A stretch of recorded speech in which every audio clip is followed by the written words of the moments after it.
everybody. Okay, I see some people in here. Hi, sorry so much. Oh my gosh, words. Thank you so much for being here. Sorry I'm late. Traffic was awful. There was a car accident. Looks like everybody's okay though. It looks like it was just a bit of a fender bender. But I was stuck in traffic, which I should have planned for that when I was doing these time things. But I'm glad that you're all here. Thanks so much for joining me. I finally put together this kind of stream. Hi, Faith. Hi, Kitzel. Hello, lurkers. I'm finally putting together this stream. I've mentioned this a couple times. Oh, am I a bit quiet? Am I better now? Sometimes my mic is not close enough to my mouth.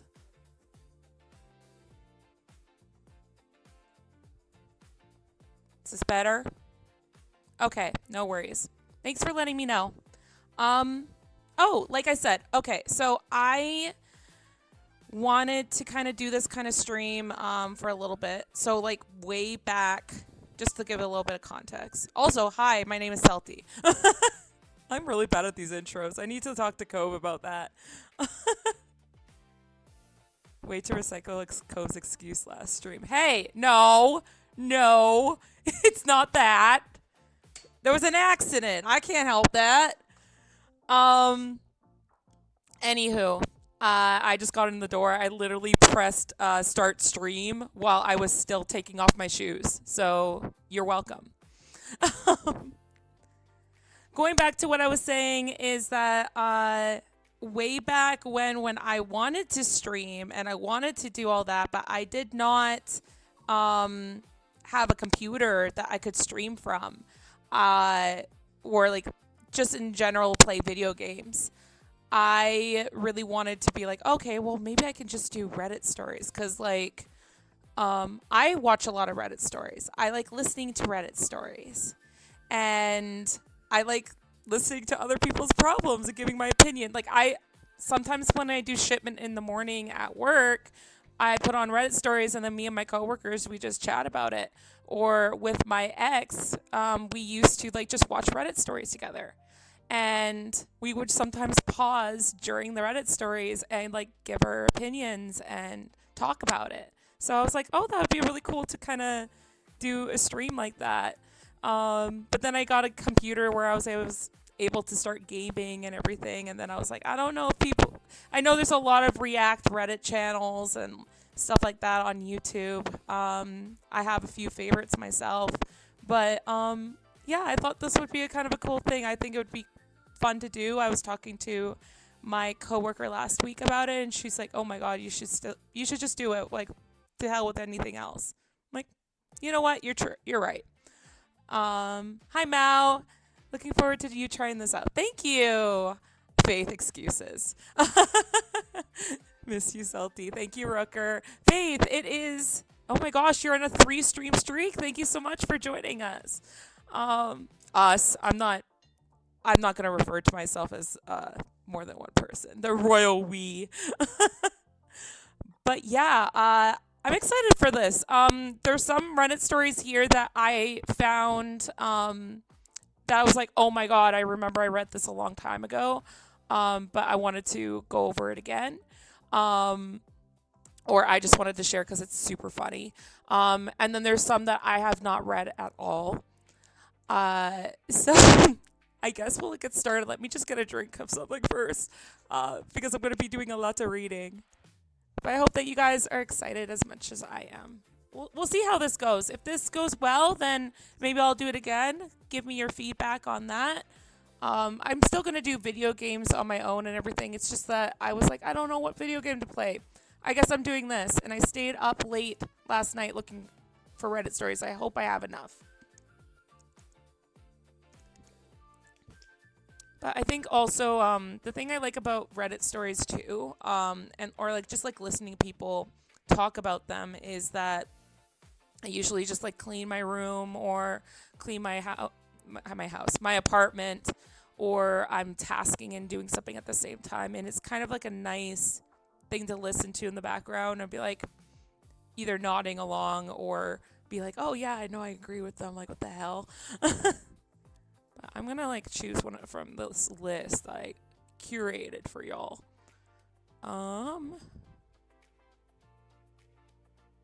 Let's do this one first. I have a lot of ones that are like from Best of Reddit or updates because those ones are typically the best. Because then you're like, oh, what happened? And you want to know what happened.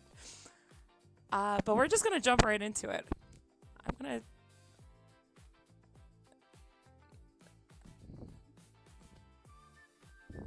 Hi, Meta.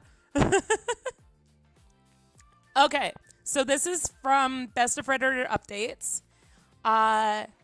It is it was only posted 9 months ago. There is a bit of a trigger warning here for infidelity. But yeah, it was posted February 25th, 2025. Hi Dina, can't stay, just wanted to wish you a good stream. All good. Well, you guys, you do your thing. You do your thing. But yeah, let's get started. It says, am I the a-hole for accidentally ruining my sister's wedding over a family secret? Well, I think I just completely screwed up my family. Last weekend was my sister Claire's 31-year-old female wedding. Everything was going fine until the reception, when my drunk uncle, maybe I should learn how to read before I do these. Everything was going fine until the reception, when my drunk uncle, my mom's brother, started making weird comments about how it was nice that our dad was playing the role of father after everything. I had no idea what he meant, so I pulled him aside, far away from everyone, so we could talk in private. At first, he brushed me off, but after some pushing, he dropped it. My mom had an affair around the time Claire was born, and there was a real chance my dad isn't actually her biological father. Oh, geez. He said it was like old news, but this was the first time I was hearing it. I was completely frozen, trying to process what he just told me. And then I turned around and saw Claire standing there. Oh no. I have no idea how she heard us. I swear I pulled my uncle far enough away that no one else should have been around, but somehow she was. She kept saying, "What the hell are you talking about?" over and over. My uncle immediately started backtracking, but it was too late. Claire went straight to her mom, dragged her outside, and started demanding answers. I followed because, well, what else was I supposed to do? My mom kept saying, "Not now," but Claire was not letting it go. And then she turned to her dad and asked if he knew. The look on his face said it all. At that point, Claire just lost it. She started crying, yelling, and the whole time yelling that her whole life had been a lie. And then she just left her own wedding. Now everything is a complete mess. My mother is furious with me for entertaining gossip. My dad isn't speaking to anyone, and Claire won't answer my calls. Some of my relatives think Claire overreacted, while others say that she had the right to know, even if the timing was horrible. I feel awful. I never meant for this to come out at her wedding. I wasn't the one who told her, but I still can't shake the feeling I played a role in ruining what was supposed to be the happiest day of her life. Am I the a-hole? Oh, there's an edit here. Edit. I have been receiving a few DMs asking some important questions, so here it goes. Neither of my parents drink for various health reasons. I am the youngest of 4 siblings. I had asked him about our other siblings, 28 male and 21 female, and he denied anything regarding them, saying I took him far away, meaning I had taken him to a completely different area which we shouldn't have been followed. There have been 0 signs of infidelity between my parents, so this was completely out of the blue, which is why I was so quick to ask. Hope this clears up a few things. And please ask if you have any more questions. Jeez, that's a lot. Okay. Um, Too long didn't read. My drunk uncle let it slip that my mom had an affair. My mom had an affair, and my sister's dad might not be her actual biological father. I pulled him aside far away to talk, but somehow my sister still overheard. She confronted her parents on the wedding, had a total breakdown, and left early. Now my family is in chaos, and I don't know if I messed up. Oh God, that's so messy. Oh no, I'm so glad that that didn't happen to me. I'm so sorry for the OP. OP means original poster, by the way. If you're not into like the whole Reddit scene and everything, which I am a little bit. But I'm just trying to think. Are they the a-hole? I'd say that it was more the uncle's fault than the OP's, which is fair. I put on the eavesdropper. So you put on the sister. Interesting. On Claire. That's just rough. Just trying to think. I think there's a lot of people at fault here.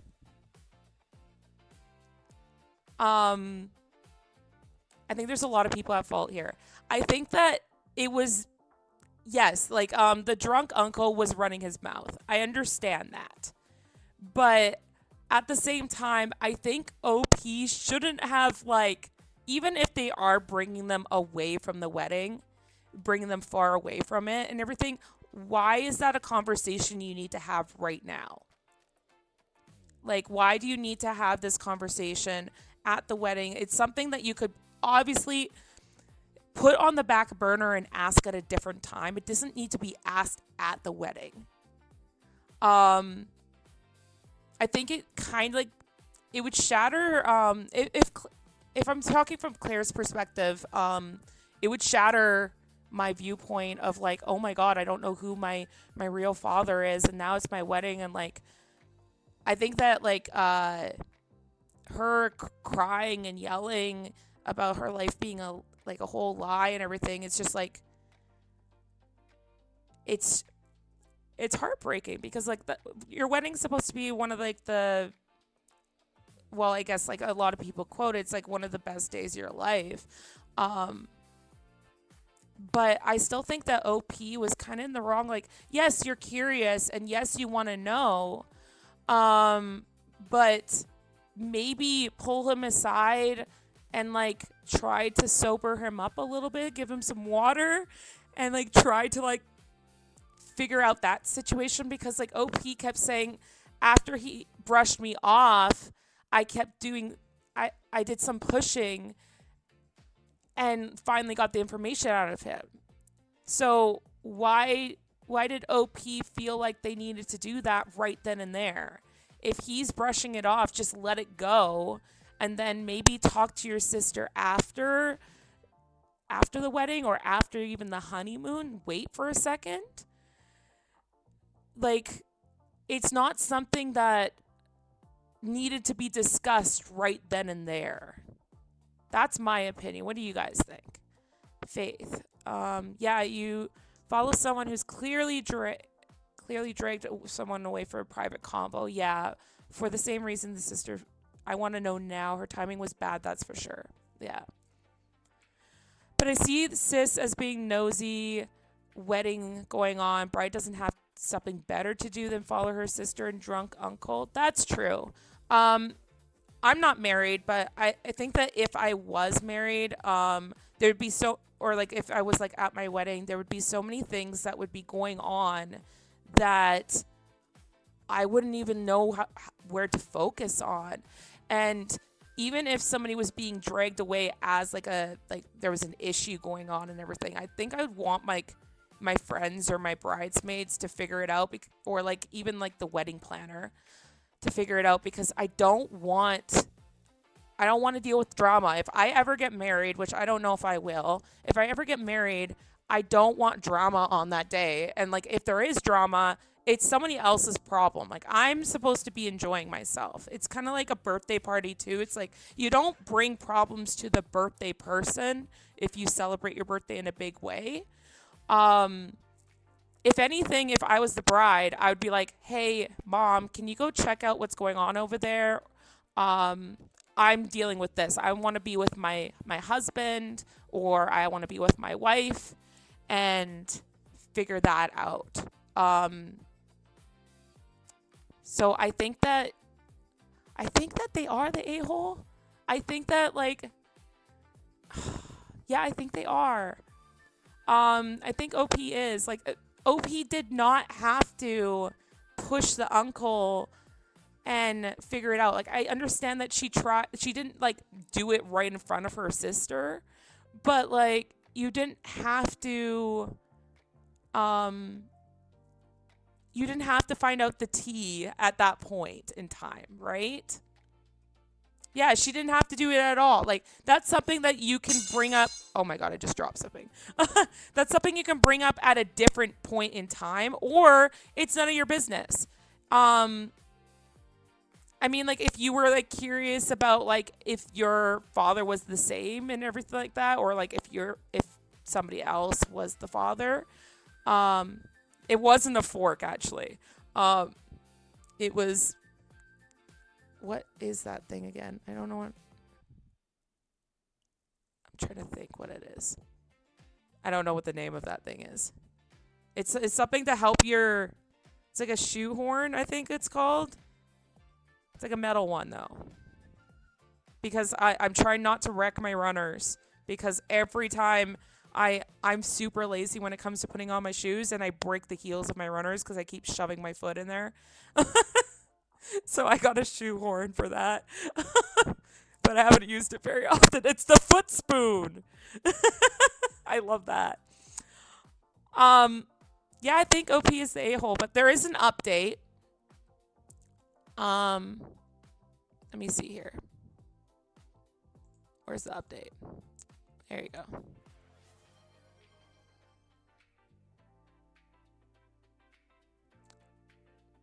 There is a couple comments here, I will say, relevant comments that somebody pointed out that. Is my mic popping again? Okay, hold on. It might be because it didn't charge correctly, because I went cat sitting and I left my charger over there, and this charger sucks. Hold on a second.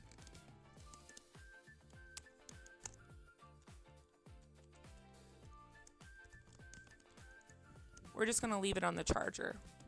Hopefully that's better. My mic's good. I think it's just not charging correctly with this charger. I don't know what it is. It's taking forever to charge anything. Time to practice the 3 rules of conversation. Does this need to be said? Does this need to be said by me? Does it need to be said right now? Exactly. I agree with that.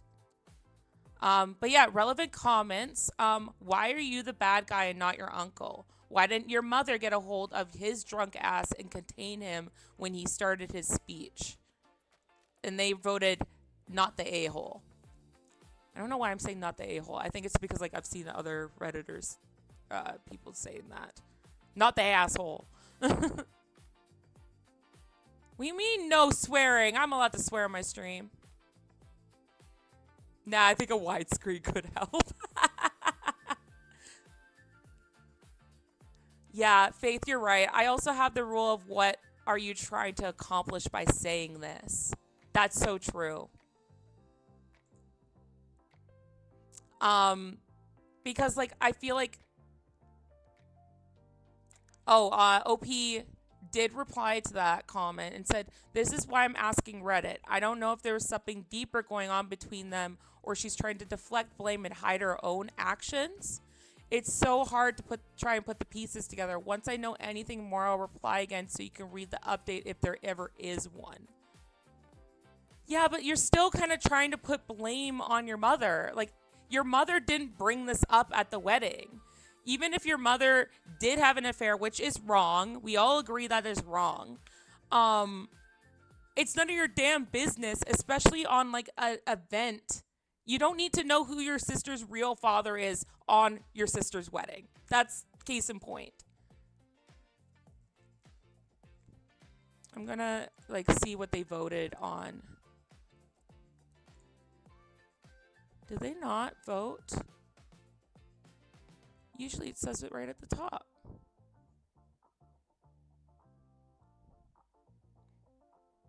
A lot of people are thinking this is an AI story. A lot of people are saying not the a-hole, it's your uncle. Um, Not the a-hole. Of course, your mother is blaming you. People like that will always try to put the consequences of their actions on others. I don't think this is an I don't read this as an AI generated story. It sounds like a situation that could happen. And the fact that there's an update, which we will get to now.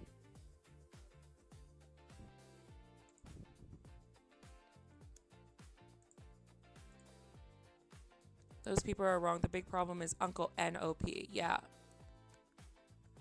We can all there's also like so if it's like am I the a-hole, there's typically a couple judgments. There's not the a-hole, there is you are the a-hole, there is everybody sucks. And I think it leans towards everybody sucks here. Like the mom sucks for cheating, the uncle sucks for like exposing dirty laundry in that way, or alluding to it and then exposing it. OP sucks for that, and then the bride kind of sucks for getting herself involved and following when she could have just been focusing on her own wedding. But there was an update. So this was, oh my gosh, only 3 days after the original post. So I wish I could say there was good news, but honestly, the last few days haven't been much of anything. My dad has been out of all sorts, crying, zoning out, and overall not himself.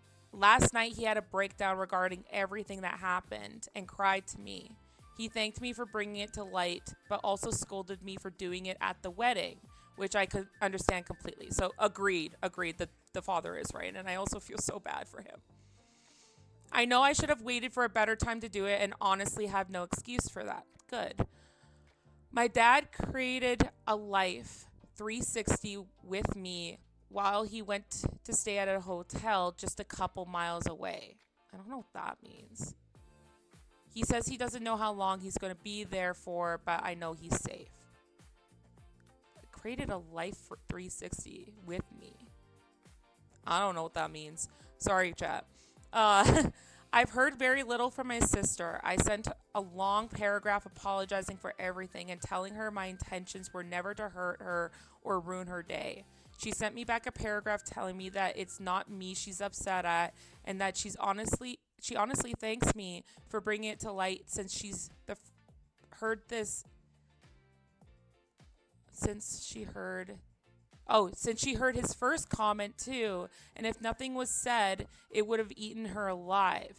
Oh, so that's why the bride followed. Is that she heard the comment of saying how nice it was that her dad was playing the part of the role of father after everything. So she heard that drunk comment and it was eating at her. So that's why she followed. That's understandable. Like if I feel like I wouldn't be able to let that go either. We're not on good terms, so to speak, but I check up on her every so often after the commenter in my original post told me that she could do something so drastic. So thank you for whoever said that. It never even crossed my mind.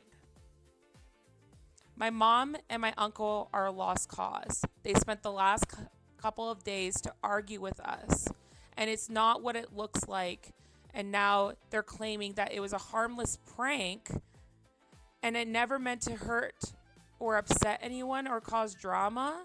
But for obvious reasons, no one is believing them. And this claim is what led to my dad leaving. That's such bullshit.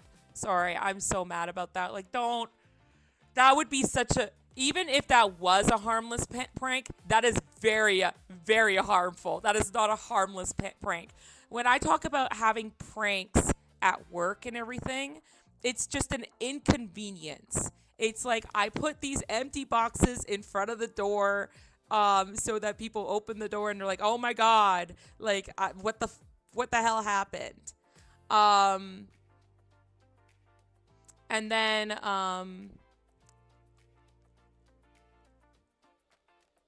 Like it's just an inconvenience.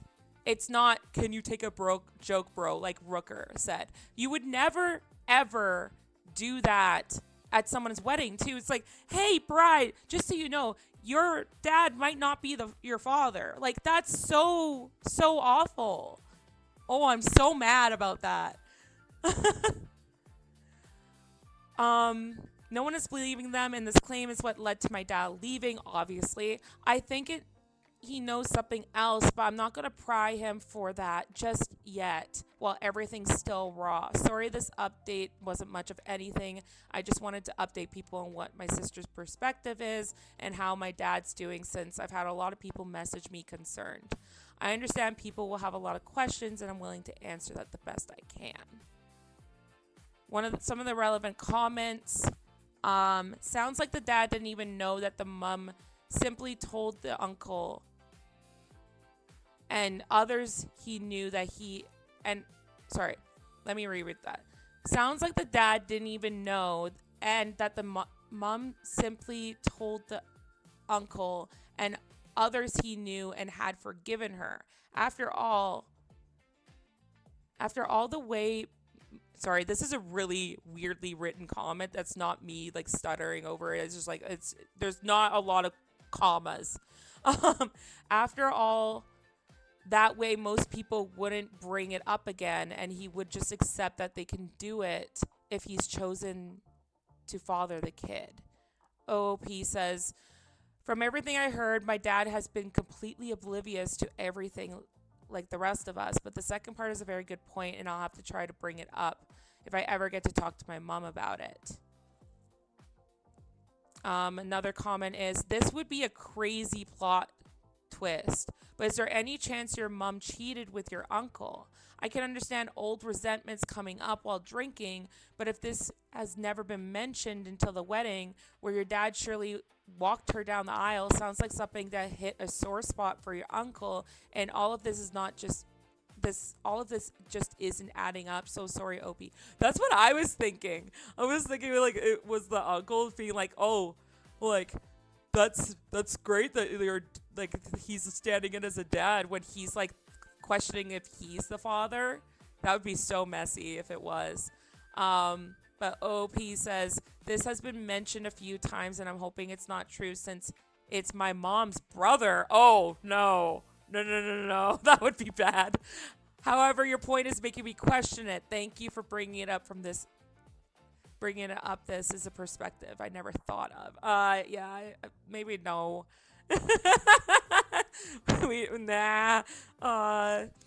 Another comment says, I can't help but wonder what at no point mentioned groom has been doing in all this. OOP says he is obviously distraught and has been helping my sister cope.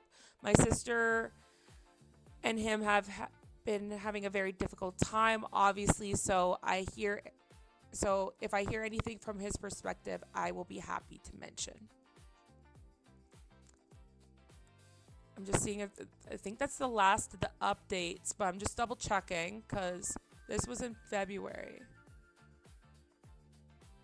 Just seeing. Oh, it does say that it's ongoing.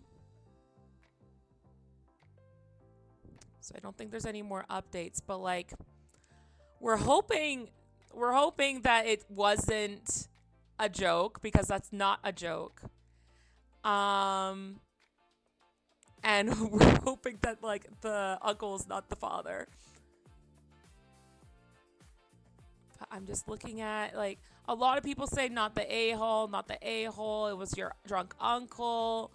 How is that your fault? If anyone's to blame, it's your mom for being a cheater. Okay. So I'm going to go with everyone sucks here.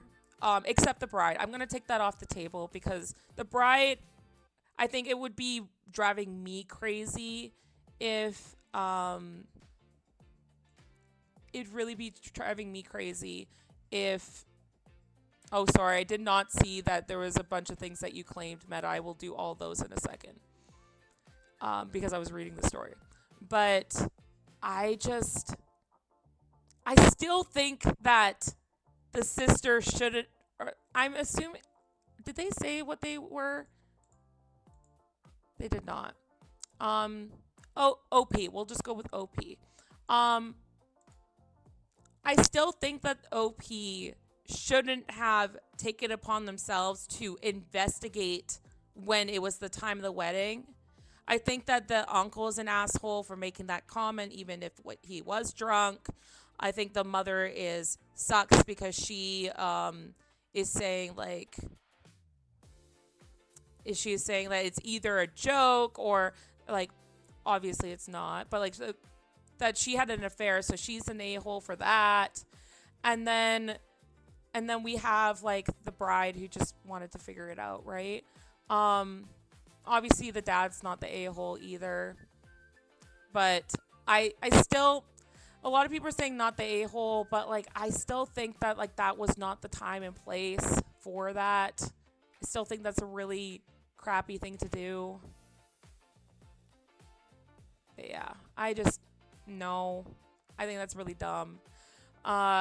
You just don't bring up like family crap when it comes to stuff like that. Yeah, I agree with you, Faith. Like, I can't centrally blame her, but ultimately, if she had kept her mouth shut, exactly. Like, the bride could have, like, continued to be curious about it, and it might have bugged her, but, like, it's something that she could have chosen on her old time, or she could have addressed it herself. It was not OP's place or business to do it. Even if the sister is thanking OP for doing that for them, I just I it's dumb to bring up like stuff like that at a wedding. That's my case in point. Might actually, if she had kept her mouth shut, there was a big wrist bride, might have made it blow up in front of, so it might have still burst, but it wouldn't have been on OP. Exactly. Shrimp check. Not I am not doing the shrimp. No.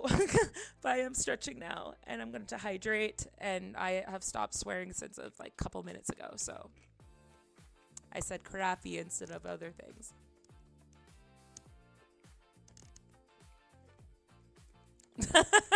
Mao. That's a great comment. Not a shrimp, not so sure. Hey, watch it. Okay. So that was the sister's wedding one. Let's look at this one.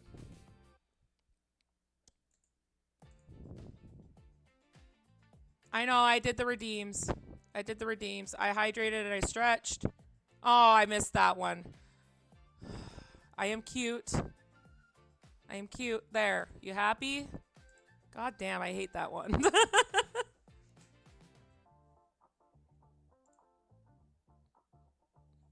Yeah, I started doing the TV mode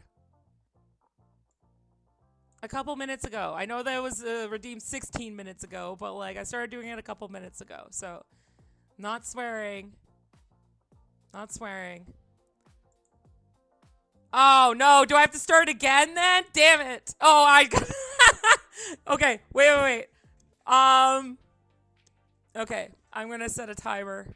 Okay. Starting now. Is it TV allowable? Can you say that on TV? I think you could say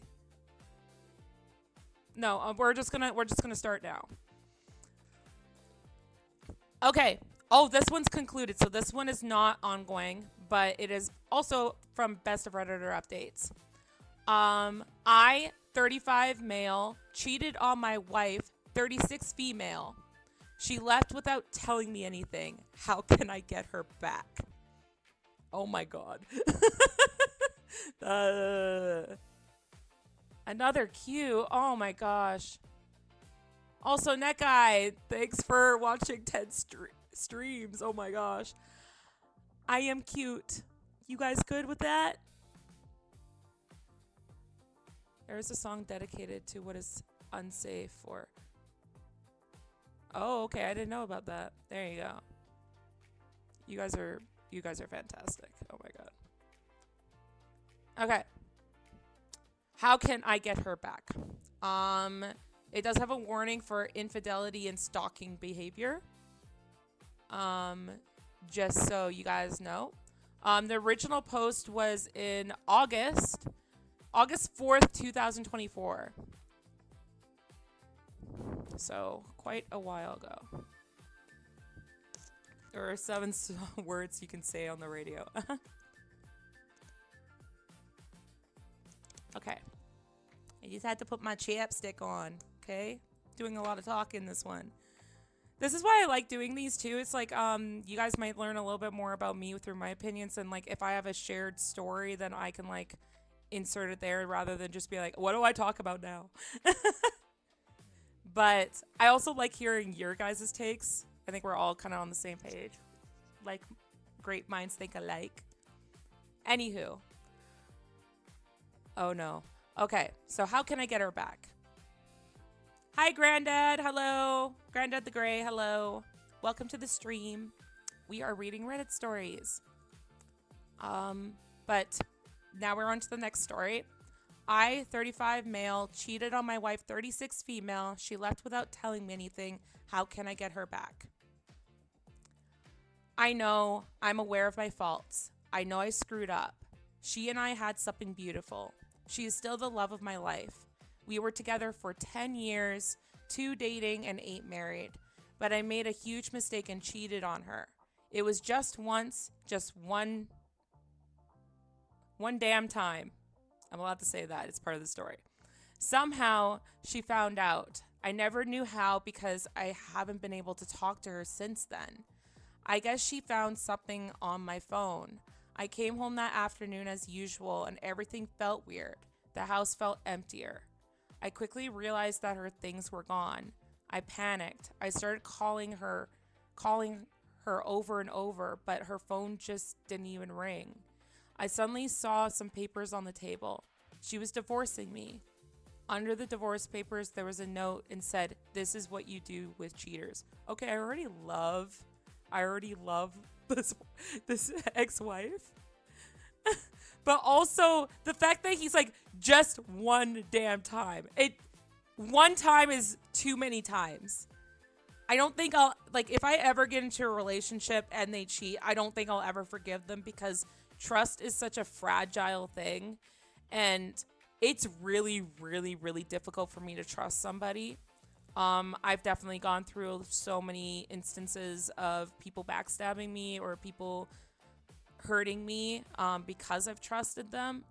And it's just, I don't think I will ever be able to get back on that. I do know there's certain couples that are able to get past it, but it is my belief that if you cheat on somebody, that relationship is over.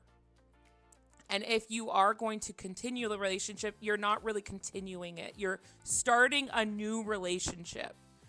Because that one's dead. Like you screwed up and you sorry, I got a hiccup. You screwed up and you killed it.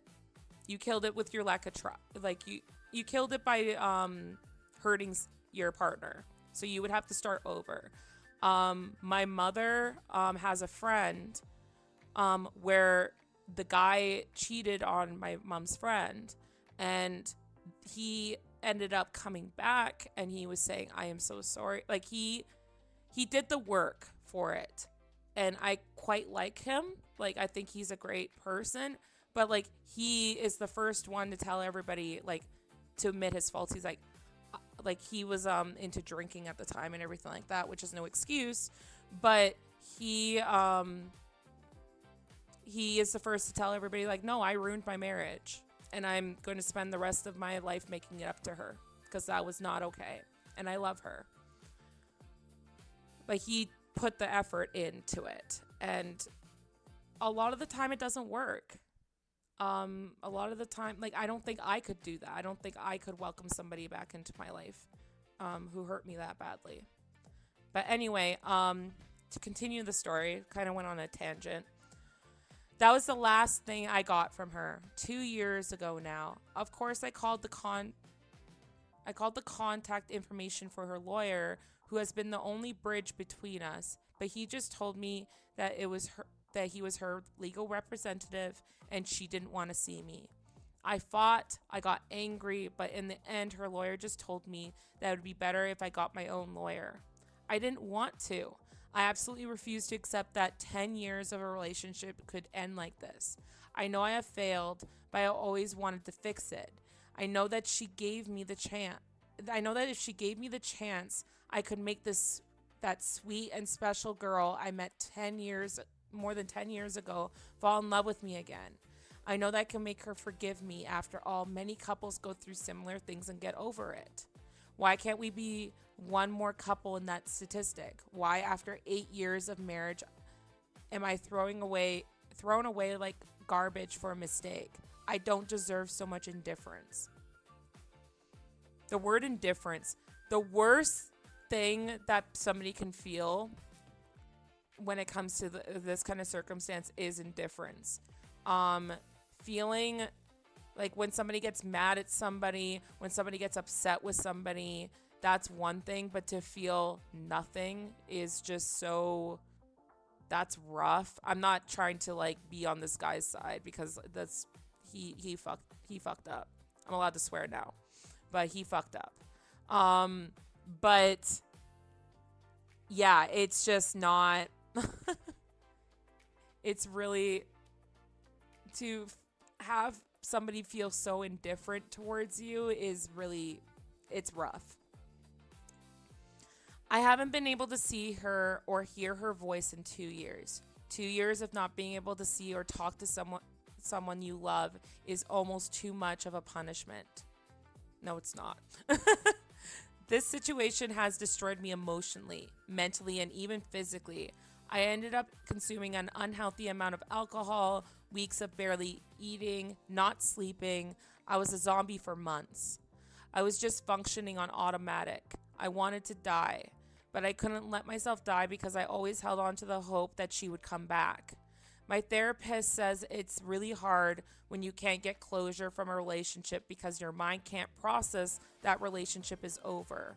So you're always thinking that person will knock on the door or that you'll wake up from sleep and they'll be there at your side. The divorce was finalized over a year ago, and I'll be honest, I didn't make it easy. I didn't want to get divorced, and I still don't understand how we can be divorced. I asked for couples therapy, but she refused. I know from my lawyer and that her lawyer advised her to go at least once or twice, but she refused. It took quite a while, but finally the divorce happened. I can't even describe the feeling I felt and I still feel. I feel like a piece of me has been cut out. I know I hurt her, I know I failed, but I still think we deserve a second chance. You don't deserve a second chance. You don't deserve it. Like, she can grant you one, but you definitely don't deserve it. When I couldn't take the pain anymore, I decided to start therapy. My therapist doesn't give me advice to get her back. He only focuses on me moving on with my life, encouraging me to meet new people and go out on dates, but I don't want to. At this point, I'm not even interested in sex anymore. Well, that therapist sounds like they're doing an okay job.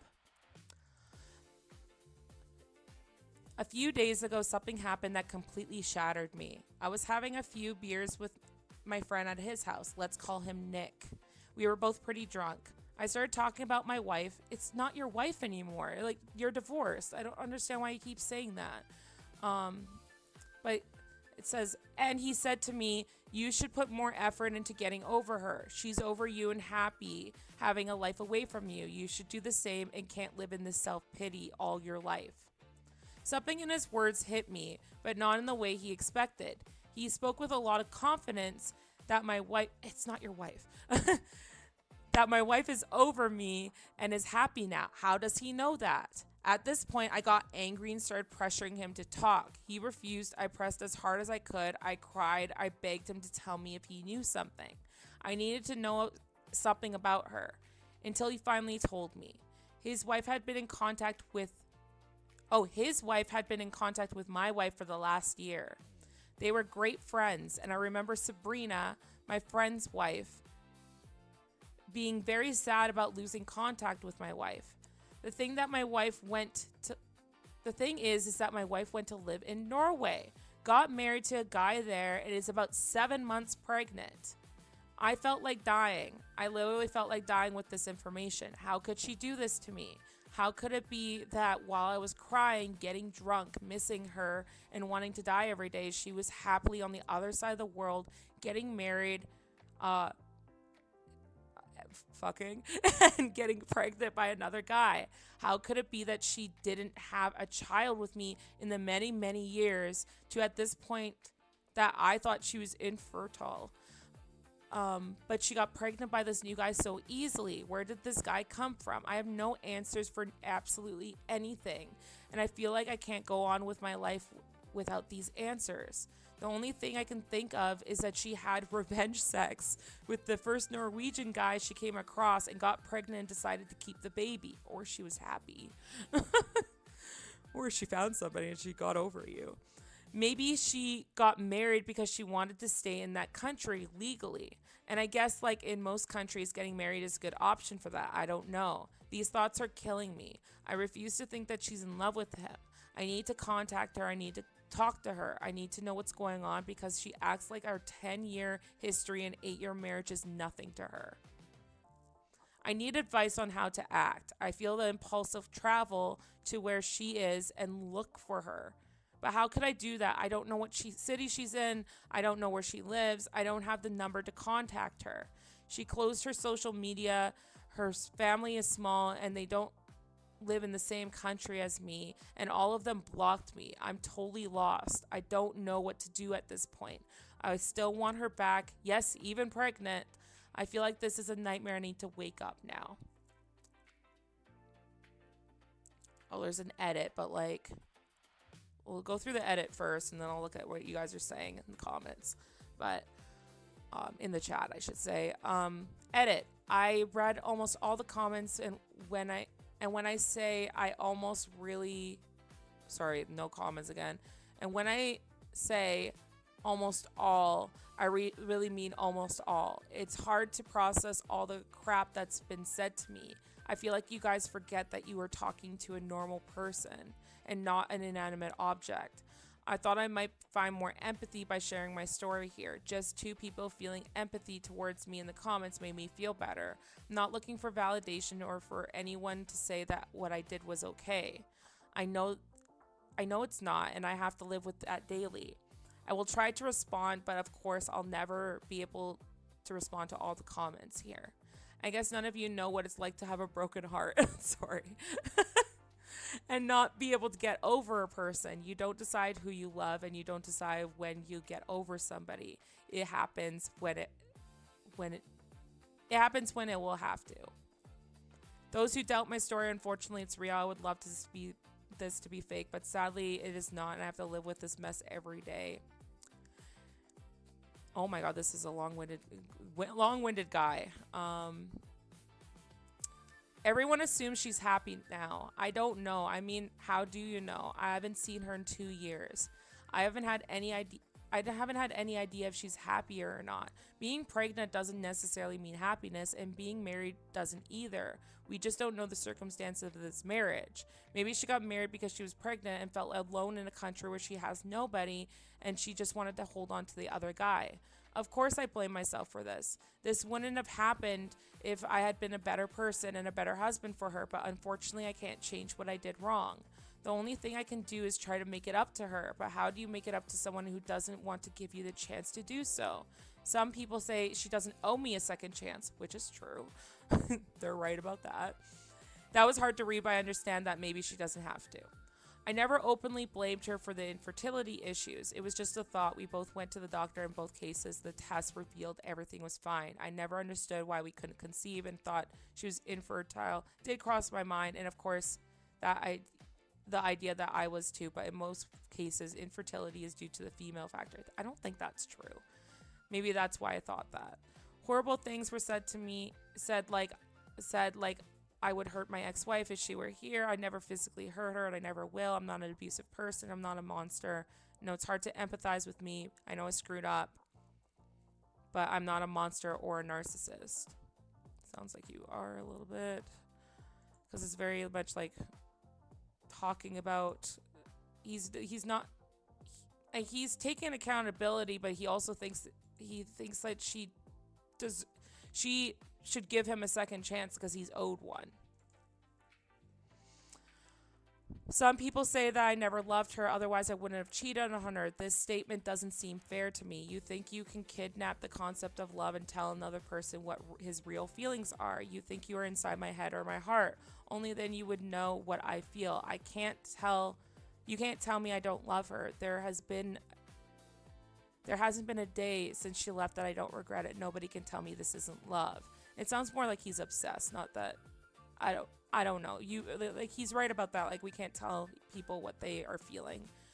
Lastly, humans are more complex and most people here think.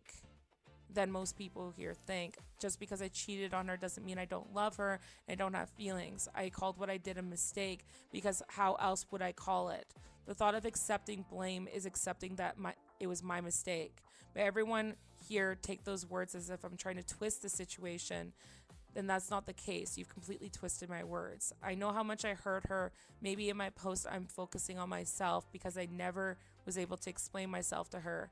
Since it's for me, it's been one attempt after another to put together a story in my head that doesn't make sense. I lost everything from one moment to the next. I simply tried to open my feelings, but it doesn't seem to work here. Not for me, at least. I know the damage I did to her. This woman left to live her life, the country she immigrated to, her friends, and even her job. No one does that for a breakup unless you're going through some level of absolute pain. I understand that. I can see and feel the pain I put her through, and that makes me feel more guilty. Honestly, I'm going to respond to some comments below and then log off for Reddit for a while until I feel like I'm in a better place. Okay. So that was a long-winded expose of his opinion, of his stuff. Oh yeah, thank you so much for the follow, Granddad. Thank you so much. I appreciate you. I'm going to take a sip because Jasper, you told me to hydrate. Thank you.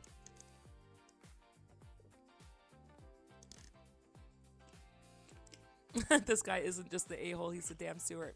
That's true. And Mao, you are right. Like, he's a freaking a-hole. Story makes me anxious because I know these kinds of remarks and I've forgotten to think about these people. Oh, I'm sorry you got anxious. I didn't mean to. It's a heckin' cutie patootie. Oh, thank you, Jasper. Indifference is the most powerful emotional attack. It costs the one doing it very little. It could be very effective. That's true. Yeah. So reading this story, I will agree that it is very, like, there was one thing that struck out to me, and that was, I'm just going to rewind a little bit.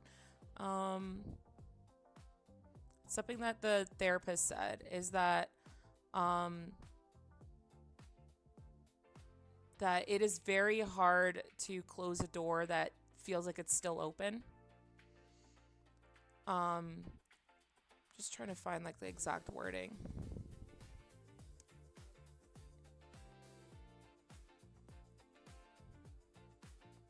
Yeah, my therapist says it's really hard when you can't get closure from a relationship because your mind can't process the relationship is over. So you're always thinking that person will knock on the door or that you'll wake up from sleep and they'll be by your side. That I can agree with because of my own circumstances. Just to be candid, I am estranged from my family. And that is to protect myself. From a lot of things that have happened in my life, but like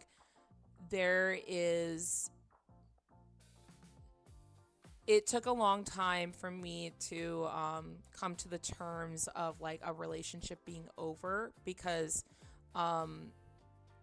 you are always thinking of like waking up and that person's still in your life kind of thing. But that was just something I wanted to point out. Like I understand that, but like he's going in a completely different direction than me because like I went to the counseling and everything like that for that. Whereas I'm trying to move on with my, I have moved on in my life in a lot of ways, but this guy keeps referring to this woman who has divorced him as his wife. So he is not changing his own language in his head. And if you don't change the language in your head, then you're really you're kind of really cementing those thoughts in your brain. Unless you change the language and be like, my ex-wife, and keep reminding yourself of that, that she's your ex and that she has moved on and it's been 2 years since you talked to her, you are divorced, then he's never going to truly move on. If he keeps thinking of like, my wife is in some other country with somebody else's child, like, no, like, you guys are not together anymore and you need to come to terms with that. He's just not even entertaining the thought of that, and he's admitted that.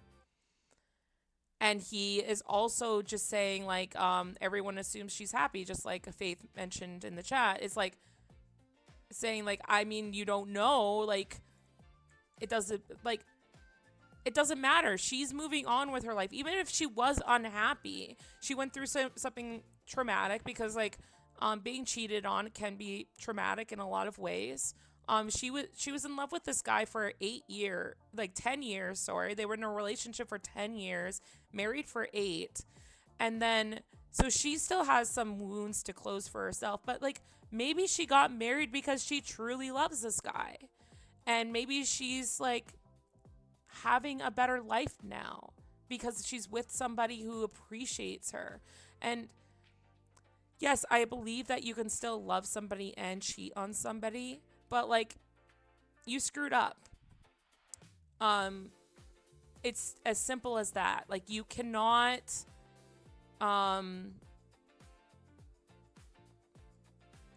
fault her for trying to move on with her life. And being as it is like, you screwed up. Like, that's all I can say. It's like, you screwed up and you have to live with the consequences of your actions.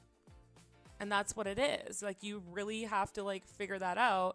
Some of the relevant comments here listed is, I want to know who you cheated on her with. That's pretty important information. Oh, I didn't even think of that. OP says, it was a random woman I used to go to the same gym at. Nothing important. It didn't mean anything, not even for a second. I was just being an idiot. Well, then why did you cheat? Like, she wasn't, this is what I don't get about cheating, is like, if that person is not important, like, but your wife is, why are you choosing someone not important, or like just one-time quotations, over somebody that you've been with for, I assume, like 8 to 10 happy years? Like, you're just giving all that up for just like a little fling because you think you can get away with it? Yeah, if that fling wasn't important, then your marriage was even less important. Like, you're choosing this I guess, freedom to have like a relationship with somebody else, even if it was just one time. You're choosing that over somebody that you have promised your life to. So you are saying that they are more important, or that moment is more important than 10 years of your marriage. The other comment says, you don't seem to have any remorse for cheating. Just mentioned somehow she found out, so you were not planning on telling her. It's been 2 years. You need to accept responsibility for your actions and let go. She's not coming back. There's billions of people out there. Just heal and improve yourself with therapy, and I'm sure you'll get a second chance with somebody else. You're only 35. OP says, I do feel remorse for cheating. I'm a big mess right now, but I do feel remorse. That's another thing, is like, if you do cheat and if you felt remorse about it, why didn't you tell her? Why didn't you go up to her and take accountability for your actions instead of like trying to hide it? Why did you just go up to her and be like, hey, I royally fucked up. I did this, and I will do everything in my power to make it so that our marriage can work. We can go to couples counseling together. Like I can leave out of the house for a few weeks to give you some space. I can do this, I can do that. But the fact that you kept it secret and you kept going on means that you weren't respecting her and you were thinking that she was an idiot for not being able to find out. And obviously she's not, because she found out. Not to say that people who don't find out about cheating are idiots, but like you're treating her as if she is. You're saying, I'm going to get away with this. So it doesn't tell me that he's sorry. He's just sorry that he got caught and that he's now facing the consequences of his actions. Comment says, you may still be in love with her, but she is not, at least not with you. And OP says, so love just fades away just like this. At the end of the day, this sometimes makes me feel like I'm actually more loyal to her, to our relationship, meaning she left, remarried, got pregnant. Looks like she completely forgot about me, and I'm sitting here crying while I drink wine and respond to some strangers on Reddit about a relationship. Our relationship, which is, it's not real. Like, you don't have a relationship. I still love her, but for her, it was so easy for her to get over me. No, it probably wasn't easy for her to get over you. It's just that was her line. And there's some people who have like a full stop line. Like I think a full stop line for me is like if somebody told me they cheated on me, yeah, full stop. I don't love you anymore. Because how can I love somebody who hurt me that badly, who chose somebody over me? I love the way you guys say sorry. It brings a smile to my face. Is it because I'm Canadian? Is that why? I get that comment a lot. Maybe. Comment, if only half the people here on Reddit had the same respect your ex-wife has. Good. Whoa, that was a deep dig.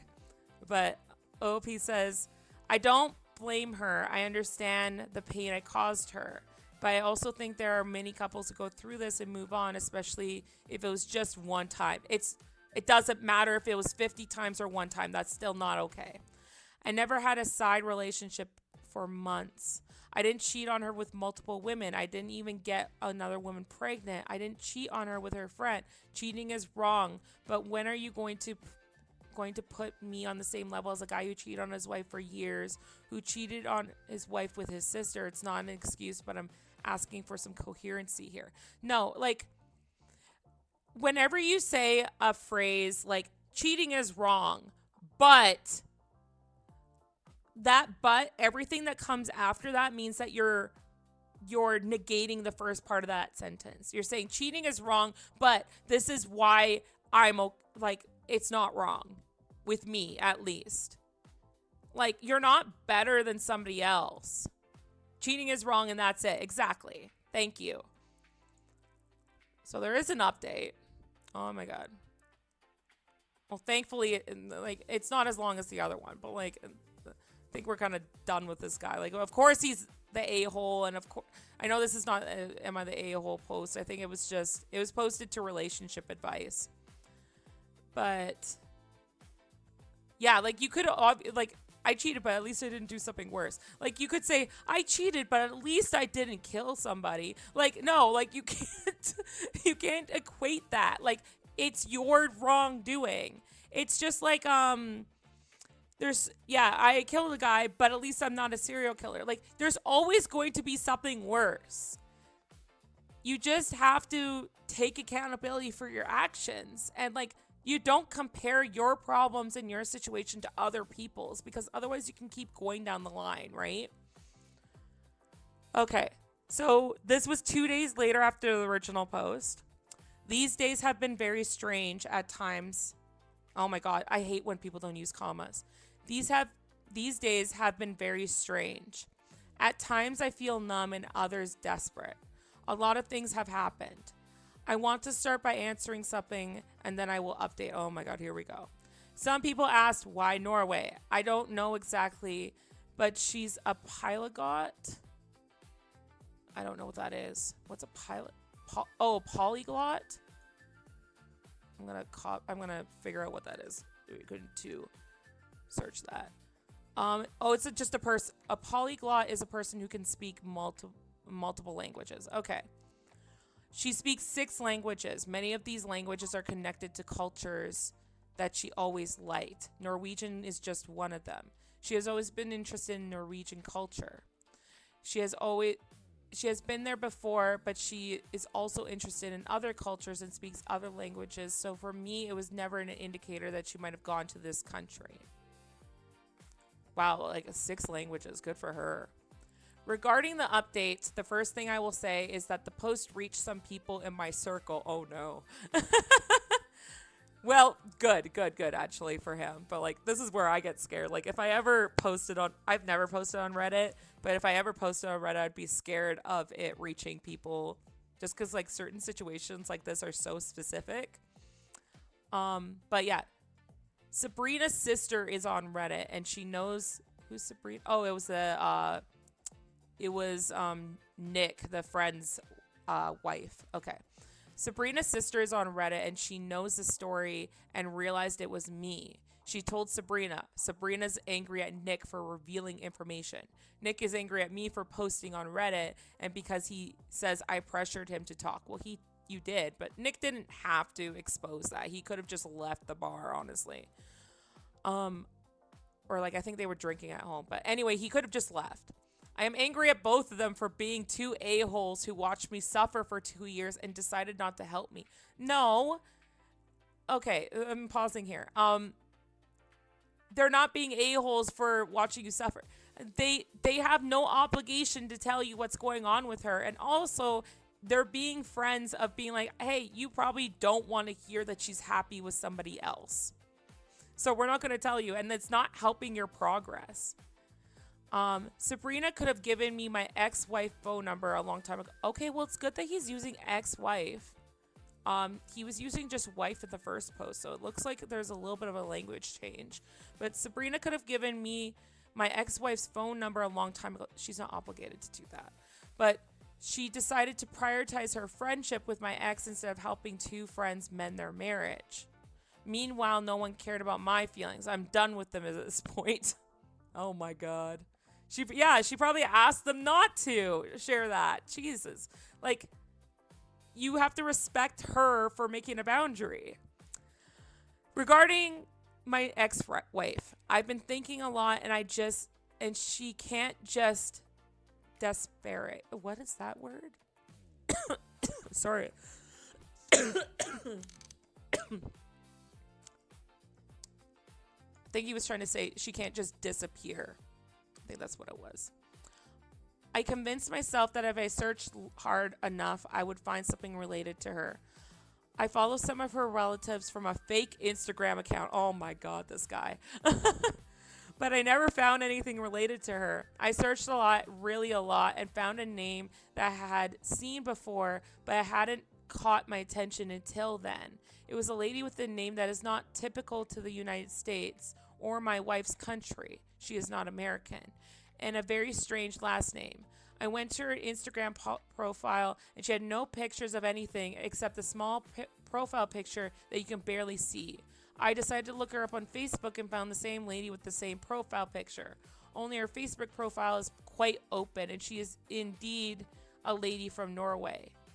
I checked everything I could on the profile and was convinced that it had something to do with my wife. How else would a relative of hers have this woman in her friends? I saw a lot of pictures, people's plants, mountains, gardens, lakes, flowers, typical things that an older lady posts, until I came across a picture where my ex was dressed as a bride hugging a guy.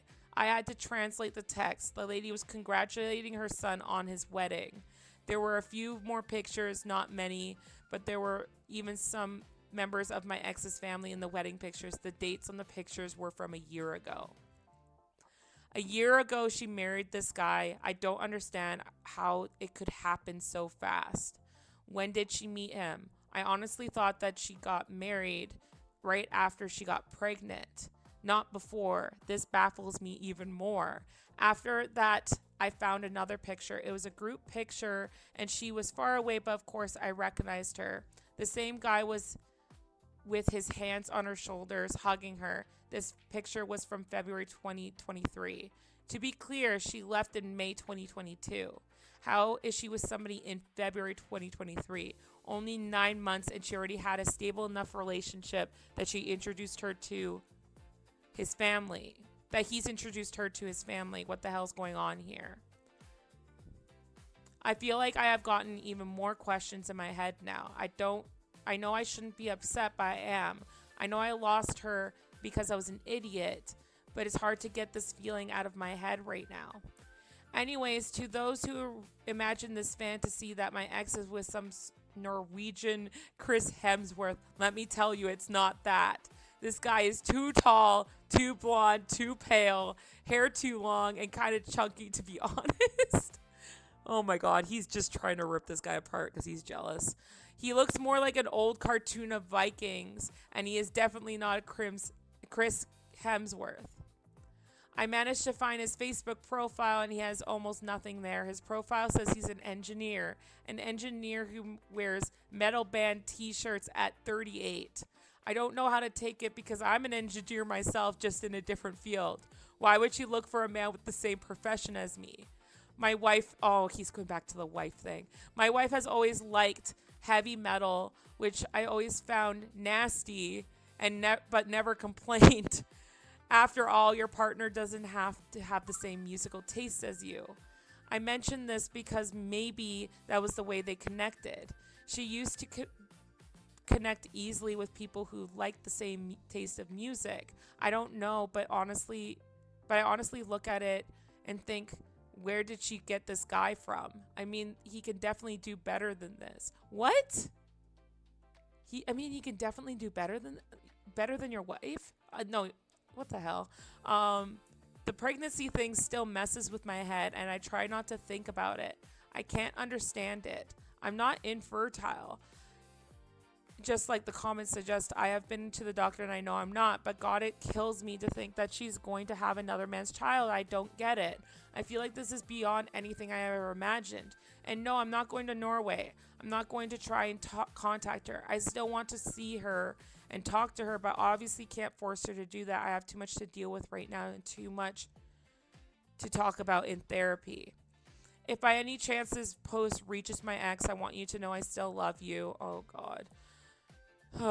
You know where to contact me. If by any chance this post reaches the new dude, I want you to know the only reason you have a chance with this woman is because they're a big idiot halfway across the world completely ruined it.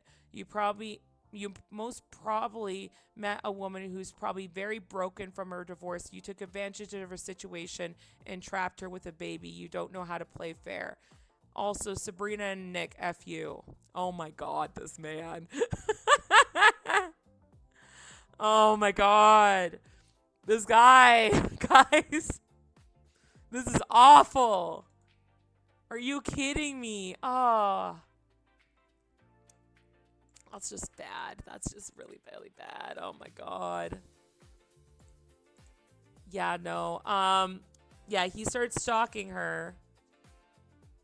And then that's so I really hope that this guy's moved on. I'm just like, I'm looking through the comments to see if there's anything else, but like a lot of people are just like saying the same things at us as you guys in the chat, but it's so stupid that like, I understand that you have hurt feelings, but you are attacking her and you are attacking her new husband. And yes, she moved on after 9 months, but some people can do that because it's like, oh my God, I'm done. I'm completely done. I don't have leftover feelings for a guy who cheated on me. There's just some people who are able to move on. But yeah, hi Eclipse. What a crazy story to join in on. Thanks for joining. But yeah, it's mind-boggling when people do everything they can to justify their own situation. And it does sound like he's a little bit I can't diagnose him, but like it does sound like he has like some covert narcissism tendencies where he is basically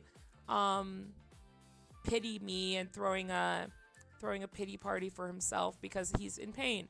And yes, you're in pain, but that doesn't mean that your friends have any obligation to tell you where your ex-wife is. Ex-wife is. And she's allowed to move on with your life. You need to move on with yours. Quetzal, the girl I've been seeing is now officially my girlfriend of a week. It's really sad that she's been so abused in toxic relationships that me spoiling her and giving her attention feels weird to her. Yeah, it's really unfortunate. And like that might have been happened in this case. It might be like this guy is not the best husband, that he definitely portrayed himself out to me. He's like, I was the best husband except I cheated on her. There was probably other problems too. Like, it's a 10-year relationship. Like, not everything is perfect. But it was just the last straw for her. Or maybe it was the only straw, but like it was a big enough straw that it weighed out everything else, that she just dropped her life and she's like, no, you know what? I don't deserve this. Not a diagnosis, but is definitely narcissism with what he said to the new man. Exactly. He's like, if I didn't screw up, you wouldn't have had her. And he's like, you're not playing fair and you got her pregnant. No, they look happy. They got married. Like, that was her choice. And the fact that she married this guy so soon after the relationship ended means that like that she saw something in him that she's been looking for, and maybe she just wasn't finding it in OP. Like, she wanted to be happily married during the rebound period. She found a man that checked the boxes. So yeah, of course she moved fast. Exactly. It's like, why wouldn't she get into a relationship with, like, she looks at this guy and she's like, oh my god, he's everything that my ex-husband wasn't. And like, good for her. I'm glad that she's hopefully still living like a very happy marriage. This guy needs to move on with his life. He needs to stop. Nice comment. He is my Chris Hemsworth. And the fact that he was just like saying, oh, this guy's not attractive. Sir, what do you look like? I always get curious when people start insulting like other people's appearance and everything, because like, what do you look like? What are your insecurities? Like it's such a petty thing. Exactly. So yeah, there's no other updates from that. That's like kind of concluded, but it's kind of pathetic, honestly. Not gonna sugarcoat it. Like, get over it. Go back to therapy. Keep going to therapy. Look for somebody else, because she's done. She's done. You can't, like, the fact that like he's leaving a note. It's like, hey, I want to know you still love me, and like, please contact me. I've had friendships with friends that have told me like, oh my god, I really like this girl, and she said no, but like maybe somewhere down the line. And I'm like, no, she said no. Like, that's full stop. She said no. Like, do not, if you take anything from the story, do not wait for somebody. I recently had one of my guy friends, he kind of like he's liked me for a really long time, but after my relationship ended with my ex, who's still my friend, he kind of came around and he was just like, hey, like, if you're interested, like, we could. And I just told him, like, no, like, I told you years ago that I'm not interested. I only like you as a friend. And then, like, some people might be saying, like, oh, you friend zoned him. I don't know. He's my friend. Like, I see him as a younger brother almost. Like, I've been there for him. I've comforted him through hard times and everything like that. And I told him, I said, do not wait for me, because it's not going to happen. And it sounds harsh, but I had to tell him that so that he can move on with his life. Like, it's not fair for me to be like, oh, that's so nice of you, and like kind of like entertain it anyway. I had to be like, hey, very much like, no, this is not gonna happen. It's never gonna happen. Sorry. And I had to set that boundary.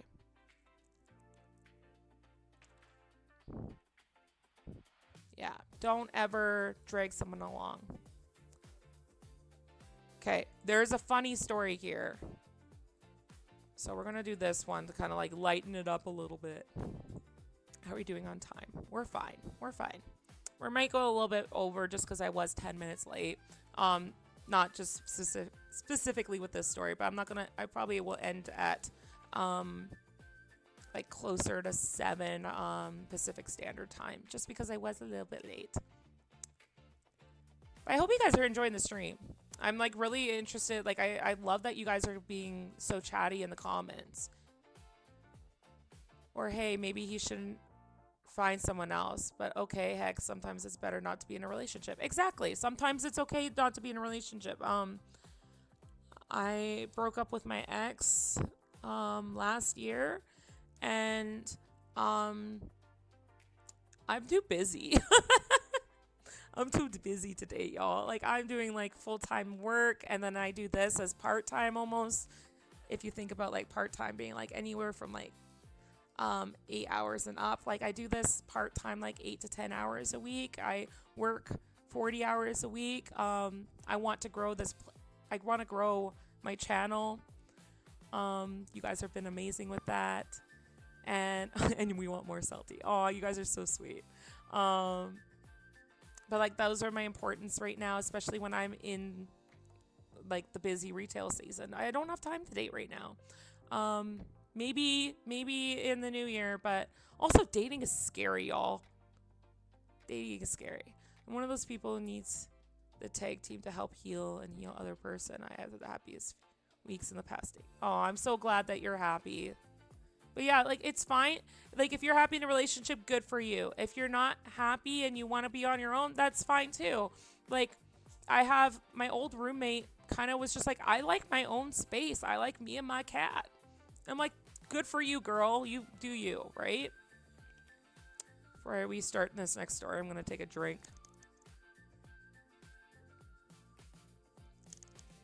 Hydrate a little bit. Okay. This is a funny title. Hydrate before you dihydrate. Thank you. This is Today I Fucked Up.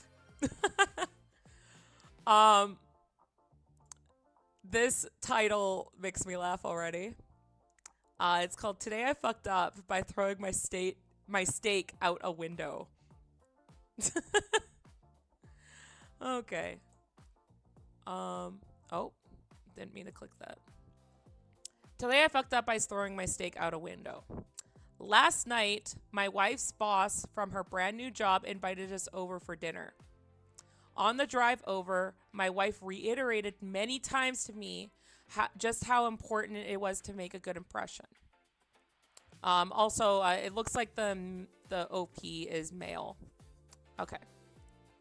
I scoffed and arrogantly informed my silly wife that I always make good impressions. My wife's boss is a single lady in her 50s, so it was just the three of us. We chit-chatted over drinks and salads and seemed to be really hitting it off. She laughed at my well-timed, perfectly appropriate jokes, and my wife seemed pleased. Soon, she brought out the main course, a nice, big, juicy steak for each of us. As I began to cut into my steak, I was discouraged to discover just how undercooked the steak was. Oh no. Now I've had my fair share of rare steak. I prefer medium, but I can handle rare. This was several minutes on a hot grill short of rare. I probably could have resuscitated the cow if I had tried. Instead, I sat there fidgeting with my knife and fork, worrying about how I was going to get away with not eating the steak. Claim veganism? No, I already feigned great enthusiasm upon seeing the steak. Just then, our hostess excused herself from the table to take care of some dessert preparations. As I looked across the fancy living room table to the open window of this third-story apartment, a cartoon light bulb appeared over my head. I knew I had to be decisive, realizing she could return at any moment. I committed. I grabbed the steak with my hand, gently shook off the juice, and executed the perfect throw right through the center of the window. This was the big fuck up. The window wasn't open. It was the cleanest freaking window you've ever seen in your life. That is until my mostly raw slab of steak slammed against it and slowly slid, leaving a trail of bloody juice in its wake. My wife, sorry. Sorry, I can't read. Oh my God, that's so funny. Can you imagine? Just grabbing the steak with your hand and like throwing it across the room at the window. Oh my God. Oh, I was tearing up and I was trying so hard to continue reading. Like, just the imagery. God. My wife, whose steak was a nice medium rare, was unaware of my predicament, turned, jaw dropped, and stared at me like I was an alien from another planet. This look slowly morphed into a more of "there is no place on this planet you could ever hide from me" expression of demonic anger. My wife's boss heard the thud of the steak on window impact and came quickly. She took in the scene, the steak sitting on the windowsill, the bloody trail, my empty plate, and then gave me an inquisitive, puzzled look. Oh my God. I can't believe he did that. That's so awful. I didn't know what to say. I felt like a minute of silence. It was probably 3 or 4 seconds.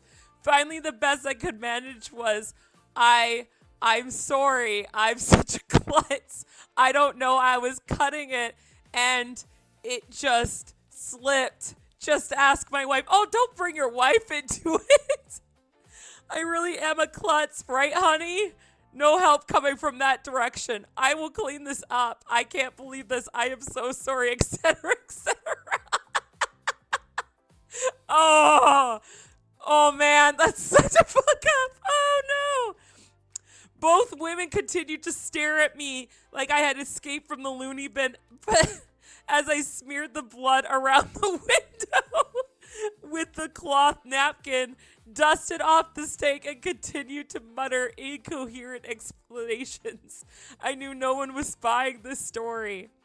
I knew what I had to do. I sheepishly returned to my seat and proceeded to eat every bite of that disgusting, cold, chewy, bloody raw steak.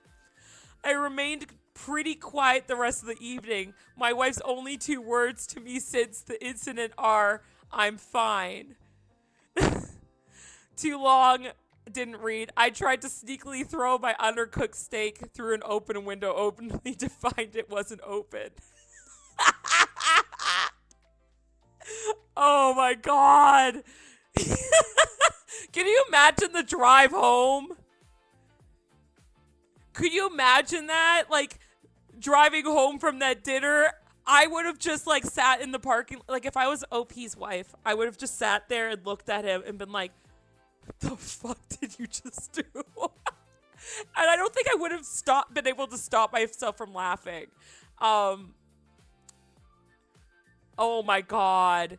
Yeah, if there was no updates, he's like in 9 takeout bags in 7 different countries. Oh, update. Just about the first post, that I'm fine communication from my wife via text, who is from work. So she said I'm fine because she went to work the next day. Oh my God. Ah, that is so awful. I can't believe that. I have the image in my head of him like just looking down at the steak, looking at the window he thinks is open, grabbing it and be like, I can throw that out there. I got this. I can throw this out the window.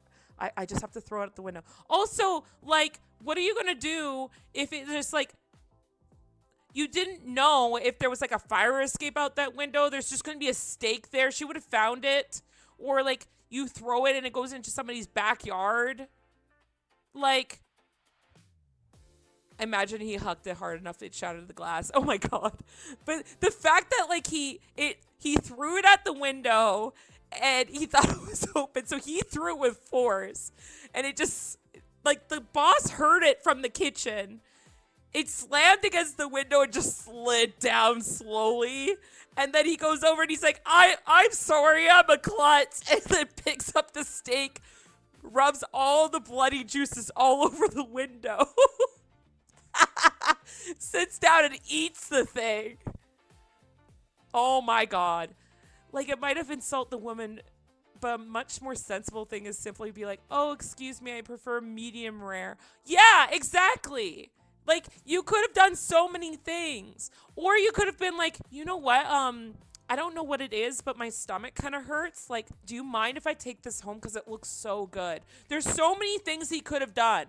But he's like, I'm going to throw this fucking steak out this window, and I'm going to commit to it. I'm still laughing. I'm going to think about this so often. The fact that... Oh, there's a little mini update. It says, good news, boss's name. It's more text from his wife. It says, good news, boss's name and I had a good laugh about how much of a fucking idiot you are. I hope you will never live this down. Love you, you moron. Oh, that's fucking cute. See, this is a good marriage. Imagine if the window was open and he clobbered some poor pedestrian from 3 floors up. Yeah, it's like, if it went through the window, it would have been so funny to, like, be like, hey, Reddit, like, somebody threw a steak out the window and now I have a concussion. Like, it just slammed into my head. I think he primed himself by telling jokes and it loaded. I hate that I said, I think, I read that as a pun. I think he primed, like, prime rib, or, like, not prime rib, or I guess I was thinking that. That doesn't make any sense. Anyway, I think he primed himself by telling jokes and it loaded up clown mode too far. Oh my God. This guy wrote it so well too. The fact that he's like, my demonic wife, like my wife's demonic face of anger. There's no place on this planet you will ever hide from me expression. That the steak slammed against it and slowly slid down. The fact that he just said that I'm a klutz, like, and it just slid off, and he like looked to his wife, and he's like, right, honey? And his wife's like, no, I'm not gonna get in the middle of this. Oh, I love that story so much. Oh, somebody said one question, OP. Let's say the window was open and the steak was gone. She returns a minute later. Would you tell her you devoured it? And then she finds a weird outdoor steak sometime in the future. Or maybe bears. Oh my God. You should have grilled the steak under the pretense that you were killing off any germs you might have picked up off on the floor. Yeah, like you could have dropped it like next to you and be like, oh my God, I accidentally dropped the steak. It slid off my plate. Not towards a window. And then just be like, hey, do you mind if I cook it a little bit to get like the germ? There's so many things you could have done, sir. There's so many things you could have done. Somebody said, now you know exactly the next time when you encounter a rare steak. Step 1, ask yourself what is more important, your dignity or the chance to enjoy the steak, one of man's finest sustenance to your liking. If dignity, go to step 5 and stay there. If steak is a good choice, proceed to step 2. Step 2, drop it by accident, hurling and the closed window optional. 3, apologize profusely and feign lack of motor skills. 4, wash with cold water and claim it must have It must be recooked to kill the germs and reheat, optional if the steak is not seasoned in the first place. Step 5, question mark, question mark. Step 6, feed your manhood. Oh my god.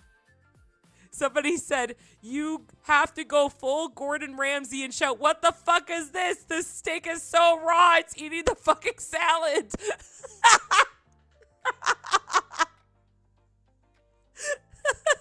Somebody said this is to be an episode of Seinfeld. Oh my god. Somebody said this would be an excellent Windex commercial. Edit, my bad. My wife's only 2 words to me since the incidents are, I'm fine. The only reason I believe this story is because of that statement. Oh my god. I think in that circumstance, I would have been like, I would have done the same. I would not the same thing as them. I would have done what you guys are saying. I would have been like, hey, I actually like my steak a little bit well done. Do you mind if you put it on just a couple minutes longer? It looks amazing. I'm just I don't like seeing any blood on it. And there you go. Like, people do that at restaurants and everything, right? So there's no update besides that, but I have a surprise for y'all. Because, or wait, is this it?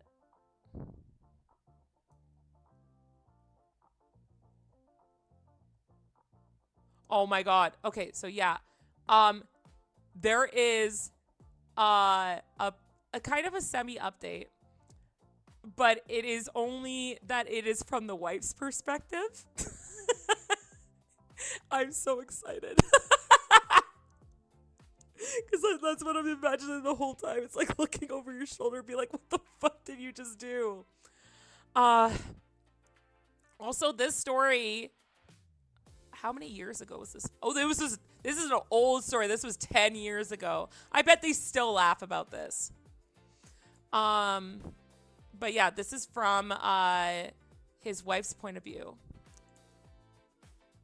Okay. Let me get to it. There you go. Today I fucked up by allowing my husband to come to dinner at my boss's house. This actually took place a couple years ago. I had gotten a brand new job and I was really excited about. So I was delighted when my boss, who had been trying to establish a rapport with, invited me and my husband over to her home for dinner. Well, mostly delighted. My husband is, well, he's the sweetest, but he has a history of doing some really dumb shit. Because of this, I was worried about him coming along. Oh, that's why she warned him. She's like, you better not fuck this up for me. So she knew.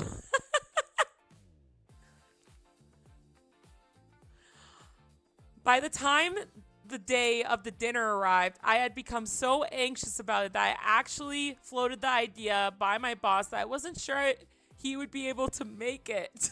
She was clearly taken aback and responded, oh no, I really hope he can. I have a dinner for 3 all ready to go. Upon seeing her dismay, I assured her I was sure he would find a way to be there. Well, we made our way over to the apartment on time and things actually started out really, really well. It was just the 3 of us, which surprised me somewhat, but made me feel like less concerned about my husband, as crowds really tend to bring out his unpredictability. So she knows him quite well. I had just started to finally relax. Sorry, I'm starting to laugh already. Oh, I love this relationship. This is the type of relationship I want. I had just started to finally relax, and it was a couple bites into a deliciously cooked steak when things took a horrible, horrible turn.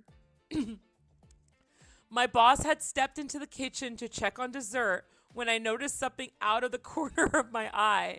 It was one of those things where you know something strange is happening in your peripheral, but you're not sure what. You have to look and focus your gaze to really comprehend it. I look over at my husband and see him holding his steak in his hand, hovering it just an inch or 2 above the plate. Before I had a chance to fully comprehend what I was seeing and verbalize something that might have saved us all from the upcoming horror, he threw the steak baseball style across the room straight into the dining room window. It hit the window, making a loud noise, and slowly slid down. Oh my God. Now, my husband does dumb shit. I already told you that, but he's not a crazy person. Usually when he does dumb shit, at least I understand what he's thinking. There's usually some semblance or rhyme or reason to the dumb shit. In this case, I was just dumbfounded. I couldn't believe my eyes. I couldn't wrap my head around what was going on. I stared at him with what must have been the most confused look, and I watched as he stared back at me, an expression of utter horror painted on his face. I couldn't make sense of what was happening, but I also didn't have time to try. I heard footsteps from my boss coming to see what the sound was. I scrolled too far. It suddenly sunk in that it didn't matter why he did it. He did it, and we were all about to come face to face with a very awkward situation. I could feel the anger flush through my face. For a brief moment, I contemplated trying to help my husband get out of this, but no, this was his dumb shit the bed, and he could lie in it. He could not like there was any possible recovery anyway. My boss walks in and sees the steak lying on the windowsill. There's the fucking longest awkward pause because we just sit there all frozen. My boss and I are staring at my husband, forcing the ball into his court as the cringe just hangs in the air like an ocean fog. Oh, they're both good at writing. He finally manages to mutter some incoherent garbage about being a klutz and even tries to get me to back him up. I leave his ass out to dry in the deafening silence. He makes a poor attempt at cleaning the window and retrieves his steak. Mercifully, my boss asks me a question about work and we both dive eagerly into conversation. We all resume the rest of the evening pretending that he isn't there, a sort of unspoken agreement by all that this is the only way to move forward. As soon as we got into the car, my husband turned into a nervous chatterbox trying to explain himself. Turns out the dumbass didn't like the way his steak was cooked, rare, and get this, he thought the window was open. My husband, ladies and gentlemen, tried to chuck his steak out a 3-story window. He thought it was a reasonable solution to being served an undercooked steak. At that point, I would have just fucking ate it. Oh my God. That's me talking. Like, I would have just ate it. Oh my God. A year or so later, my boss hosted a Christmas party at the company at her newly built home. My best friend Jenny was my plus one. She's like, fuck, you're not coming again.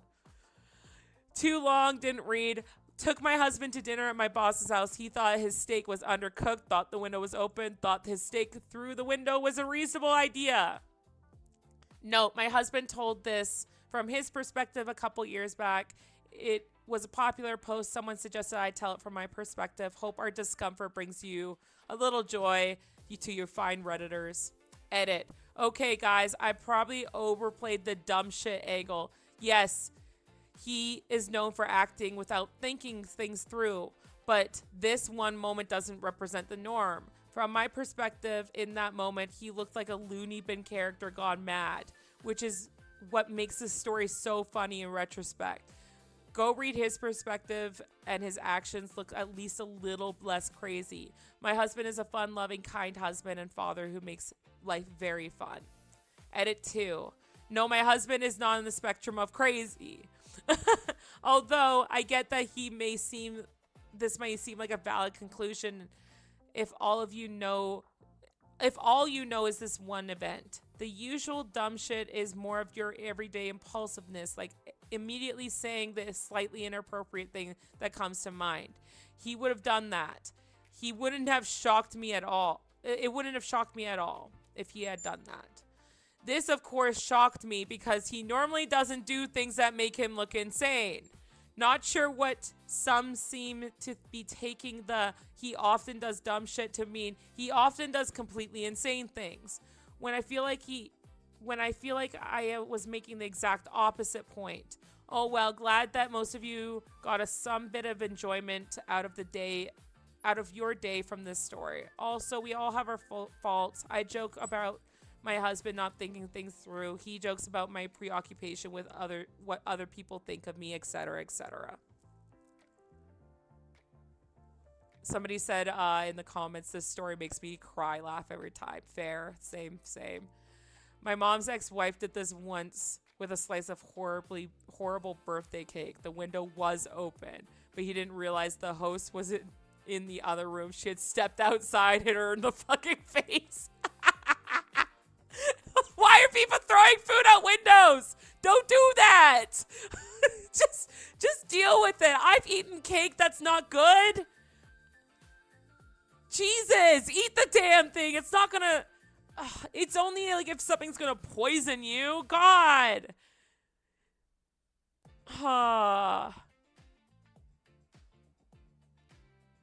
Oh, this is another story I should pull up. It's so funny. I don't know if like I can find it. Maybe I can.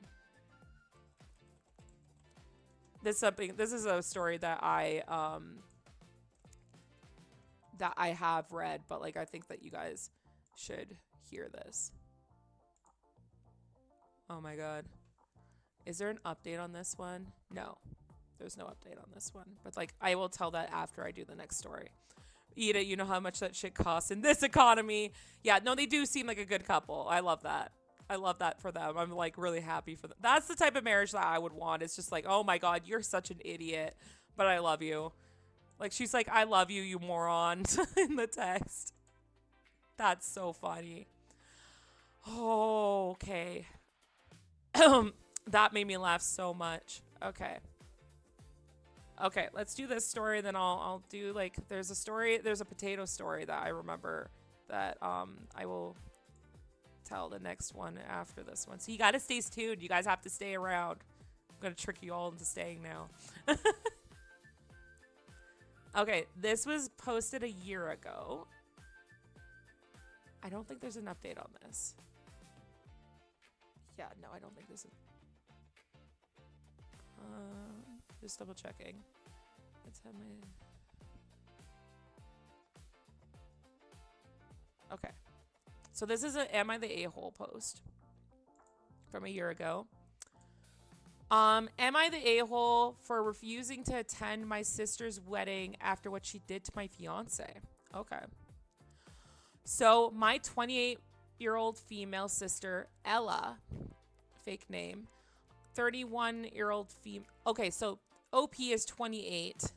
Their sister is 31. And Ella, their sister, is getting married in 2 weeks. We've always been close, even though we have our differences. I've always been more of a laid-back, introverted person, while Ella is the life of the party and loves being the center of attention. It never bothered me much until now.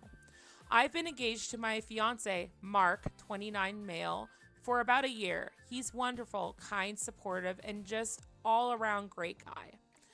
My family has always liked him, or so I thought, but a month ago something happened that made me question everything. Ella asked Mark to meet her for coffee one day, saying she needed help picking out a wedding gift for me. Uh-oh. I didn't think much of it at the time, but when Mark came home, he was really quiet. After some coaxing, he finally told me what happened. Apparently, Ella spent the entire time trying to convince him that I wasn't right for him. She told him I was too boring, I wasn't ambitious enough, and that he could do better. She even went as far as to suggest that he should call the engagement off and see other people. Mark was completely blindsided and upset. He said he defended me, but it was clear that Ella was relentless. I was furious when I found out. I confronted Ella and she didn't even deny it. She said she was just looking out for Mark and that she wants the best for him. When I asked her why she thought it was her place to interfere in our relationship, she just shrugged and said she was just being honest. I told her that what she did was completely out of line and hurtful, not just to me, but to Mark as well. She didn't apologize. Instead, she doubled down, saying that if I was confident in my relationship, I wouldn't be so upset. I ended up leaving her house in tears. Since then, I've barely spoken to her. My parents found out about the situation. While they agreed that Ella did something wrong, they begged me to still attend the wedding. You think that they think that missing it would cause a huge rift in the family, and I should just let it go for the sake of peace. But I don't know if I can. Every time I think about what she did, it makes my blood boil. I feel betrayed and hurt. I don't know if I can pretend everything is fine for her big day. Mark supports whatever decision I make, but I can tell he's hurt by this too. So am I the a-hole for refusing to go to my sister's wedding for what she did to my fiance? Absolutely not. Oh my god. The fact that like her sister, I'm assuming, yeah, it is female. The fact that her sister went out of her way to tell like OP's like fiance all these terrible things about her, making her look bad. Thankfully, Mark seems to be a good guy. He like defended her and he was like distraught by it. But like, that's not a sisterly bond.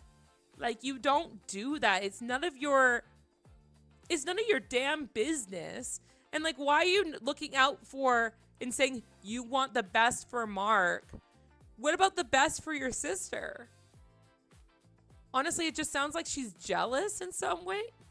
Like, it sounds like she's getting married herself. But why is she getting it? Why is she nosing her way into this? That is so weird. Well, of course they're not the a-hole. What do you guys think? Do you think they're the a-hole? Like, I know there's this thing about family that you guys should like brush things under the carpet. Let it go for the sake of peace, like they said. Try not to stir the waters. But like I said earlier in this stream, yeah, never compromise to keep the peace. Fuck that noise. I said this earlier in my stream that I'm estranged from my family. I, for the longest time, I am a people pleaser. I'm a recovering people pleaser. But for the longest time, I did try to brush things under the carpet. I tried to attend Christmases. I tried to attend birthdays. I tried to keep the peace.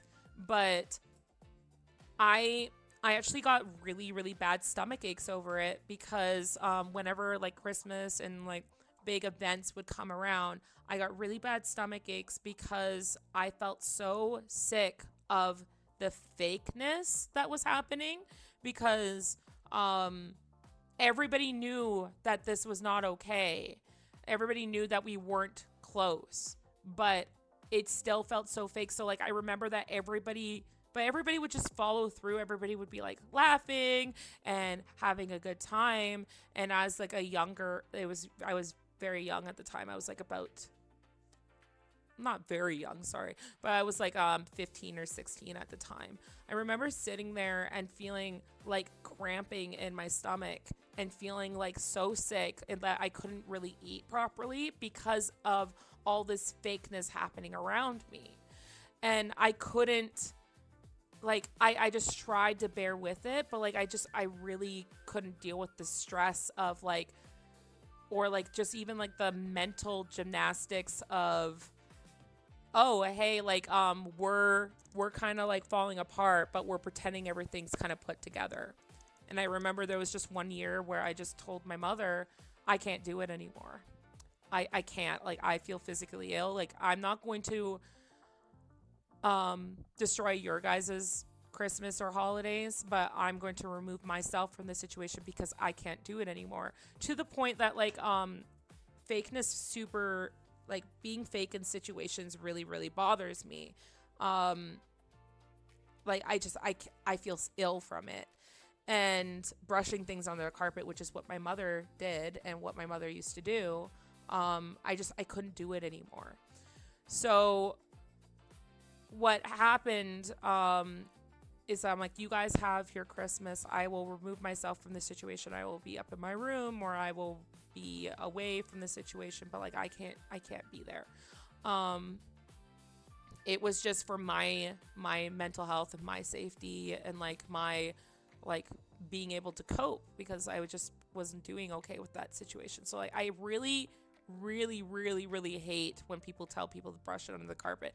It actually was to a point that like when I was with my ex, like she invited me over for the holidays one year, and like she's like, hey, just, and like I hadn't met her extended family, but she just said, hey, I just want you to know that my grandmother, she's a really fake person, like, and you're going to pick up on that vibe and that information. So if you don't want to come, I understand that. But I know that this kind of triggers you to act fake when there's something going on. And I said, no, that situation's a little bit fine because it's more fine than my own home situation, I should say. It's like nobody should act fake happy or anything like that. But like this was not a problem I was a part of, so it's not like I didn't feel like troubled too much by it. I was just like, but thank you for the warning. Like she understood me when it came to that. But I never ever think that it's okay that you should just let it go for the peace of other people, but not for the peace of yourself. That was a good line. But like that's what I think. It's like, why do you have to sacrifice your comfort for the comfort of other people? And yeah, found family is the best sometimes. Like I've said on the stream before, like Cove is like my found family. Like she's like a sister to me. Um, she's done a lot more than like some of my family members have done for me, and she's been there for me more than like um I will say, like, I have sisters, but I haven't spoken to them in so many years, and Cove is very much like a sibling to me. That my sisters were never like my sisters are like this. Like my sisters are like Ella. Um, like they are not sorry, they're not good people in my perspective, and like I had to protect my own sanity and my own life from them. Um, and I'm okay. Like, don't worry about me. Sometimes things just happen. Sometimes families are just like that. Um, but I've known Ko for around 10 years, maybe a bit more than that. And she's been there for me through way more stuff than my sisters ever did. And I adore her for that. And like, I'm so glad that like we've gotten like we met in college, but like and then we got closer because like we play D&D every week, but now we've gotten even closer just with streaming and me being in goth mode now and everything. So I'm very blessed with my found family. Even my old roommate, I see her as like a sister as well because she's been there for me too. I see a lot of people as like found family. So I'm some people say like, oh my God, I feel bad for you. But like, no, I'm very, very fortunate that I have people in my life like that. But yeah, fuck Ella. Like, don't do this shit. Like, what the hell is wrong with you to make yourself it's none of your fucking business. Sorry for language. Not sorry though. It's like, don't do this shit to people. Like, this is awful. Like, why would, also, like, people need to lift each other up. And it drives me nuts when people go out of their way to tarnish and make people look bad. Like, why are you wasting your energy on that? I don't understand. Like, it's none of your business, but it's also like, that's the way that if you think that like he could do better, keep your fucking opinion to yourself. Like, they love each other. Like, maybe your husband could do so much better. I bet he could, depending on like if he's the asshole or not. Maybe you guys deserve each other. But yeah, the consensus was not the a-hole. Tell your parents you're staying home for the sake of peace, your peace. Exactly what I said. Or tell them that if you go, you will object to the wedding, as it's clear that Ella has feelings for Mark, and the wedding is a sham. Ooh, that's interesting. Yeah, a lot of people are saying do not go to the wedding, keep your peace. Um, yeah, like it's like here's another thing. My parents think that missing it would be a huge rift in the family and I should just let it go for the sake of peace. The rift was caused by that see you next Tuesday of a sister. I bear I'd barely be around her if world peace depended on it. Fuck her wedding, what a bitch. Somebody said, agreed. I never understand why so many parents try to get their hurt child to get over it rather than telling their kid who did the hurting that they were out of line and need to make amends or deal with the consequences. And I've talked about this even with like Cove, that um a lot of people think my generation and the generation below me and everything are very much like entitled because there's so many people like myself who are estranged from their family or who have built boundaries and said, no, I'm not doing this. And they're like, well, like I had to do it when I grew up. Like we had to keep the peace. Like, no, like you didn't, but like it's like a different generation of like, why should we keep passing down these, I guess, traditions of, why do we have to keep passing down these traditions of holding everything inside and not sticking up for yourself and being a people pleaser? Why keep the cycle going? Like the biggest reason why I go to therapy myself, I am a big advocate of therapy. I actually have a Bachelor of Arts in Psychology, y'all. Yay. Like I have a bachelor's in what's called applied psychology, and it's in pre-counseling and forensic psychology because criminal minds is really cool. But and also I was able to do a second specialization. But the reason why I go to therapy is because I'm trying to break the cycle of like things that have gone on in my mother's life and like in her mother's life, and it just keeps passing down. I'm trying to break the cycle, and Cove has talked to me about that. Is that like again, like I guess I'm just like, this is another stream that I'm telling you guys how wonderful Cove is, but Cove has told me like the reason why like you are kind of like alone in your journey right now, because like you've dropped people out of your life when it comes to family, is because you're the only one who's willing to look at yourself and break the pattern. Because like I don't know if I'm going to have kids, but like I don't want to pass this down, and I also don't want to blame other people for my problems. I want to be able to be better than the last generation, not necessarily be better than my mom, but my mom never got help for the stuff that she went through, and then I had to deal with stuff that she never took care of, and it's like there's some bitterness there that like, hey, like why didn't you take care of this so I didn't have to? But like a lot of people in the older generation, sometimes they don't go to therapy because they're like, why would I pay for somebody to talk to? It's like, no, you should, so that you don't pass it down.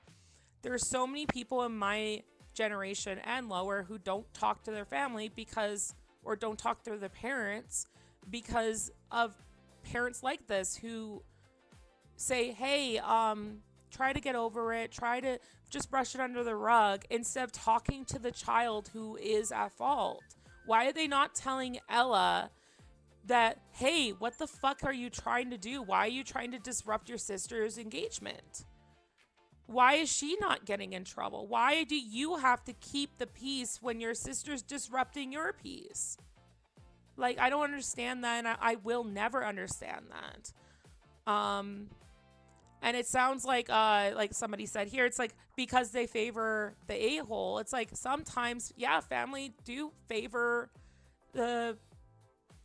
children. It's so bad, but it does happen. But also it might not be that. It might be just like, oh, it's really, we don't want to get attacked by your sister because like if she's attacking you, then like she's not going to come after us for some shit, right? Yeah, and somebody said because it would require the parents to admit they did a piss poor job of raising one of their kids. And like sometimes, yeah, parents can't own up to their own issues. And they get defensive about kids in like a stupid way.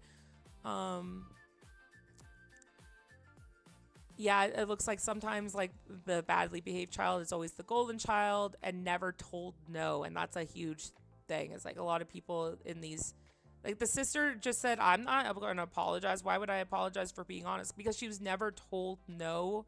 She was never told that's not okay.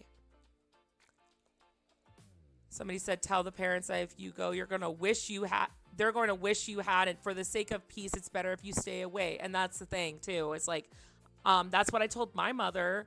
I was just like, hey, um, if I have to go to like another one of these family gatherings, you're gonna wish I hadn't because I'm not going to act fake anymore. Like if my sister says something that is rude or mean, I'm gonna call her out on it. And I'm going to disrupt the fake peace that you're trying to put into play. But yeah, like uh yeah, the fact that people, somebody said, narcissistic cheaters, basically generally shitty people, all bank on the fact that your reaction to their toxic behavior will be viewed as an overreaction. And they try to pin the blame on you. This is especially true in family dynamics with the ridiculous belief that somehow being related by blood gives someone a free pass to shit all over you. If she really is truly repentant, then maybe there would be room for grace and forgiveness, but even then I would consider her dead to you. This is like an ultimate betrayal of OP's trust. Like, and the fact that like it sucks that like it says we've always been close.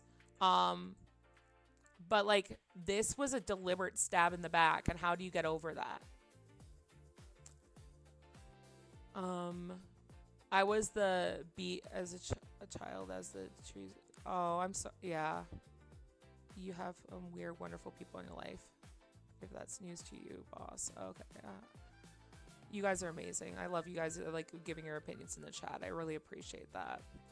F social norms, toxic masculinity, tradition, and so much more. I admire Gen Z so much with all that shit they won't tolerate. Like all generations have their flaws and everything like that, but like understandably so, it's very much like take accountability for your fucking bullshit. People don't understand that therapy helps with mental illness or issues because it's an unbiased party. People who went to college for 4 to 6 years to understand mentality and why people come in. Tell Ella you are going to apologize or we're not going to your wedding because we think your fiance could do better. Honestly, like if I was the parent in this situation and my two kids were doing this, yes, I would be really upset not to go to my daughter's wedding. But I would also be like, I would go up to Ella and I'd be like, Ella, this is not okay. What you did was absolutely terrible. It is absolutely diabolical that you did this, and it is not acceptable. And me and your father have decided that we're not coming to your wedding unless you apologize to your sister, because there is no reason that you should have done that. There's absolutely no reason. Why would you betray this family? Why would you betray your sister by doing something that horrible? And obviously you don't understand that this is not acceptable, and me and your father should have raised you better. Like, make her have accountability for her actions. I'm really hoping that OP didn't go to the wedding. Was there any update? I was just double checking if like there's no update. Are you kidding me? I wanted to know if she went or not. Yeah,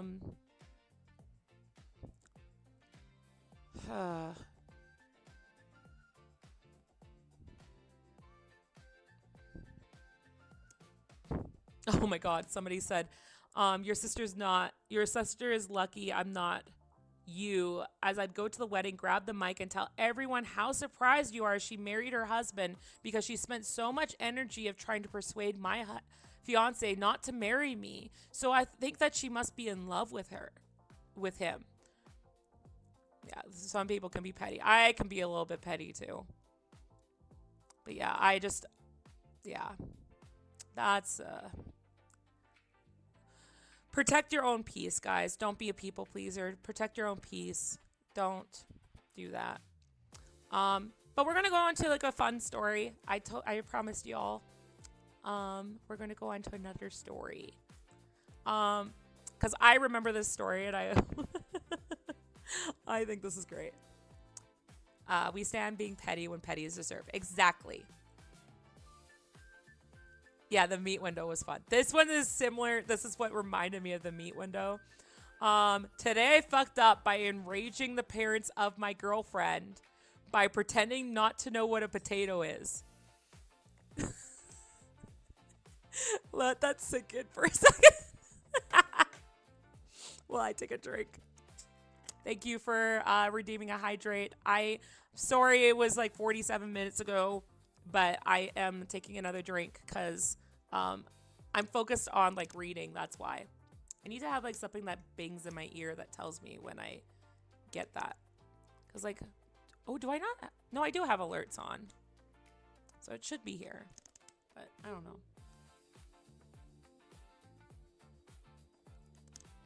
I hope you guys are enjoying this. I'm having fun with you guys. You guys are, I can tell by the comments that you guys are very emotionally intelligent people. And I say emotionally intelligent because like, I don't care so much if people have gone to college or if they're like super Einstein or anything like that. Emotional intelligence is what's going to get you far, is what's going to get you the right crowd of people and the right people in your life. And it's more valuable. You can get any job by just being a good person, honestly, and just trying your best. Okay. We're going to go to this potato story. Okay. To repeat. Today I fucked up by enraging the parents of my girlfriend by pretending not to know what a potato is. Let me tell you, I have made a bad mistake this evening. My girlfriend, who let me tell you is only my second girlfriend of all time. That's a weird turn of phrase. Okay. Said I am invited to dinner with her parents. I was very aghast, nervous, and bashful to be invited to such a situation, but I knew it must be done. I love the way this guy writes. This was written also 11 years ago, so this is an older story. I met them nicely, I should tell you, and it started off in a good way. The idea slapped in my mind that I should do a comic bit to make a good impression and become known to them as the person who is amusing. When I saw the baked potatoes were served, I got the idea it would be very good if I pretended I did not know what potatoes were. That would be funny. Well, let me tell you, it backfired on my face. I'll tell you how. So, first, when the potato became on my plate, I acted very interested. I showed an expression on my face as to seem that I was confused, astounded, but in a restrained way, curious and interested. They did notice and seemed confused, but did not remark. So I asked, "This looks very interesting. What is it?" They stared at me and the mother said, "It's a baked potato." And I said, "Oh, interesting. A baked, what is it again?" And she was like, "A potato." And I was like, "A potato? Oh, interesting. Never heard of a potato. Looks pretty good." And then they didn't see that I was clowning, but thought I really didn't know what is a potato.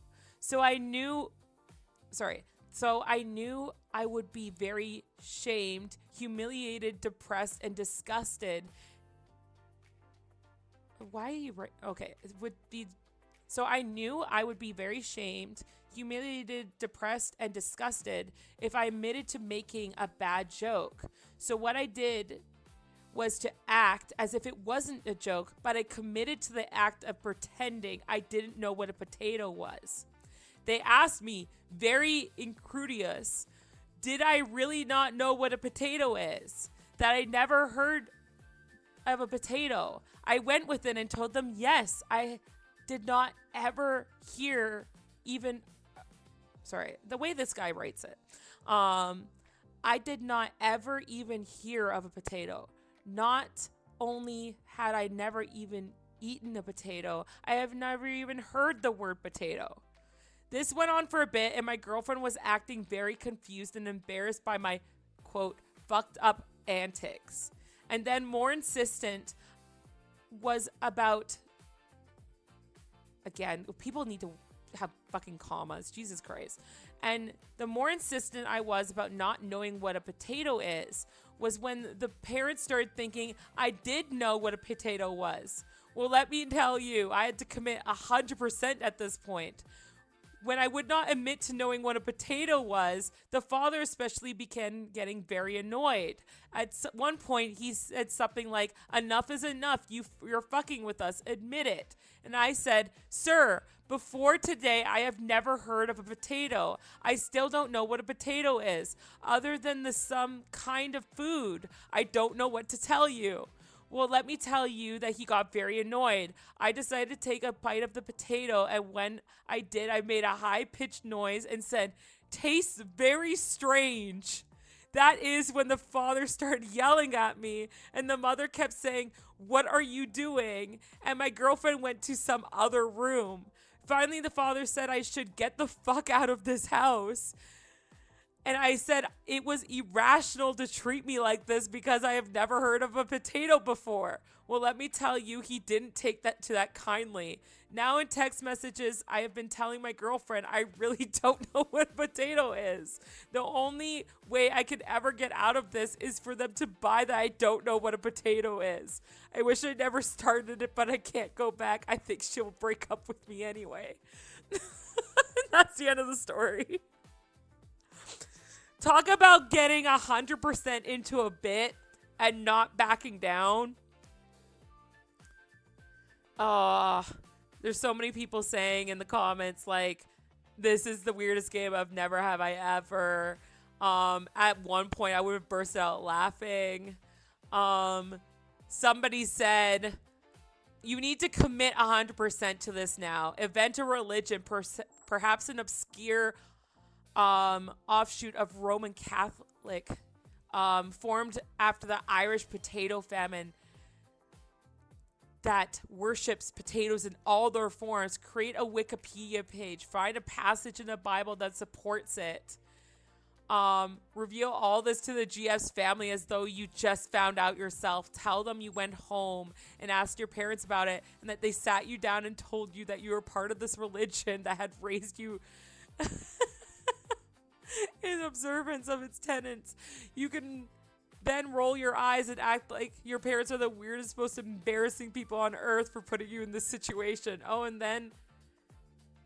And they told you that French fries were made of bread because that is the indulgence they allowed. Oh my God.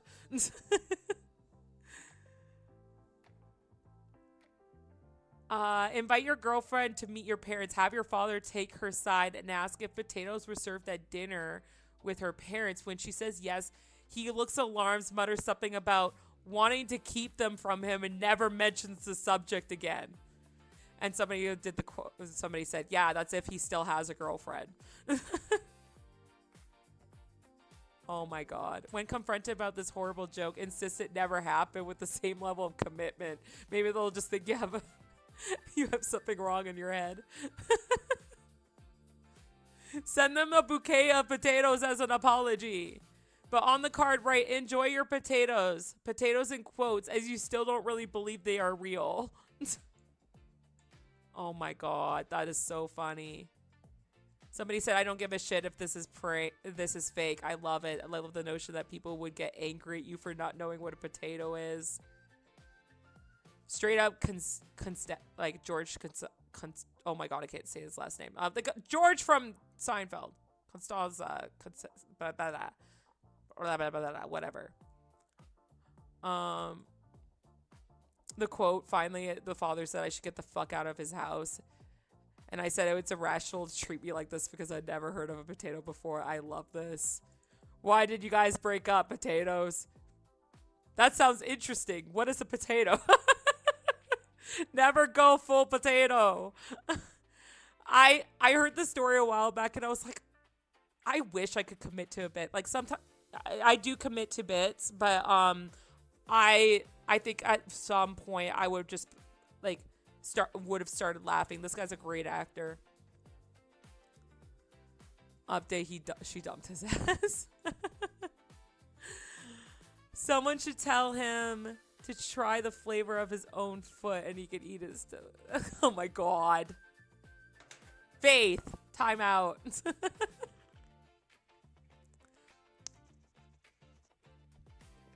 Taking a drink because thank you for the hydrates because I know that I'm reading a lot. Yeah. I still like the steak story better. I don't think they're together. Like, she went to the other room and she's like, I'm not fucking dealing with this. That's so funny. I still love that story, though. I think the steak story is so much funnier, though, because it's like the imagery of, like, that steak slamming against the window.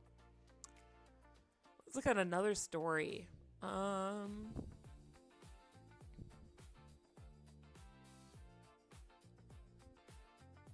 It's this one. I had like a list of stories that I went through.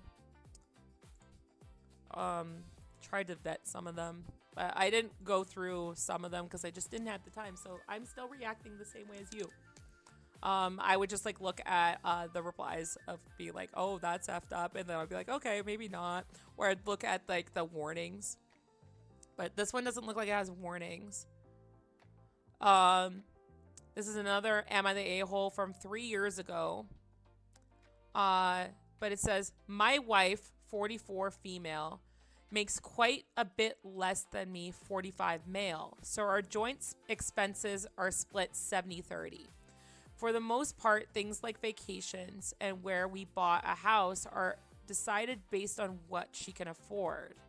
And there have been several times I've paid in full for vacations to places I really enjoy and wanted to share the experiences with her.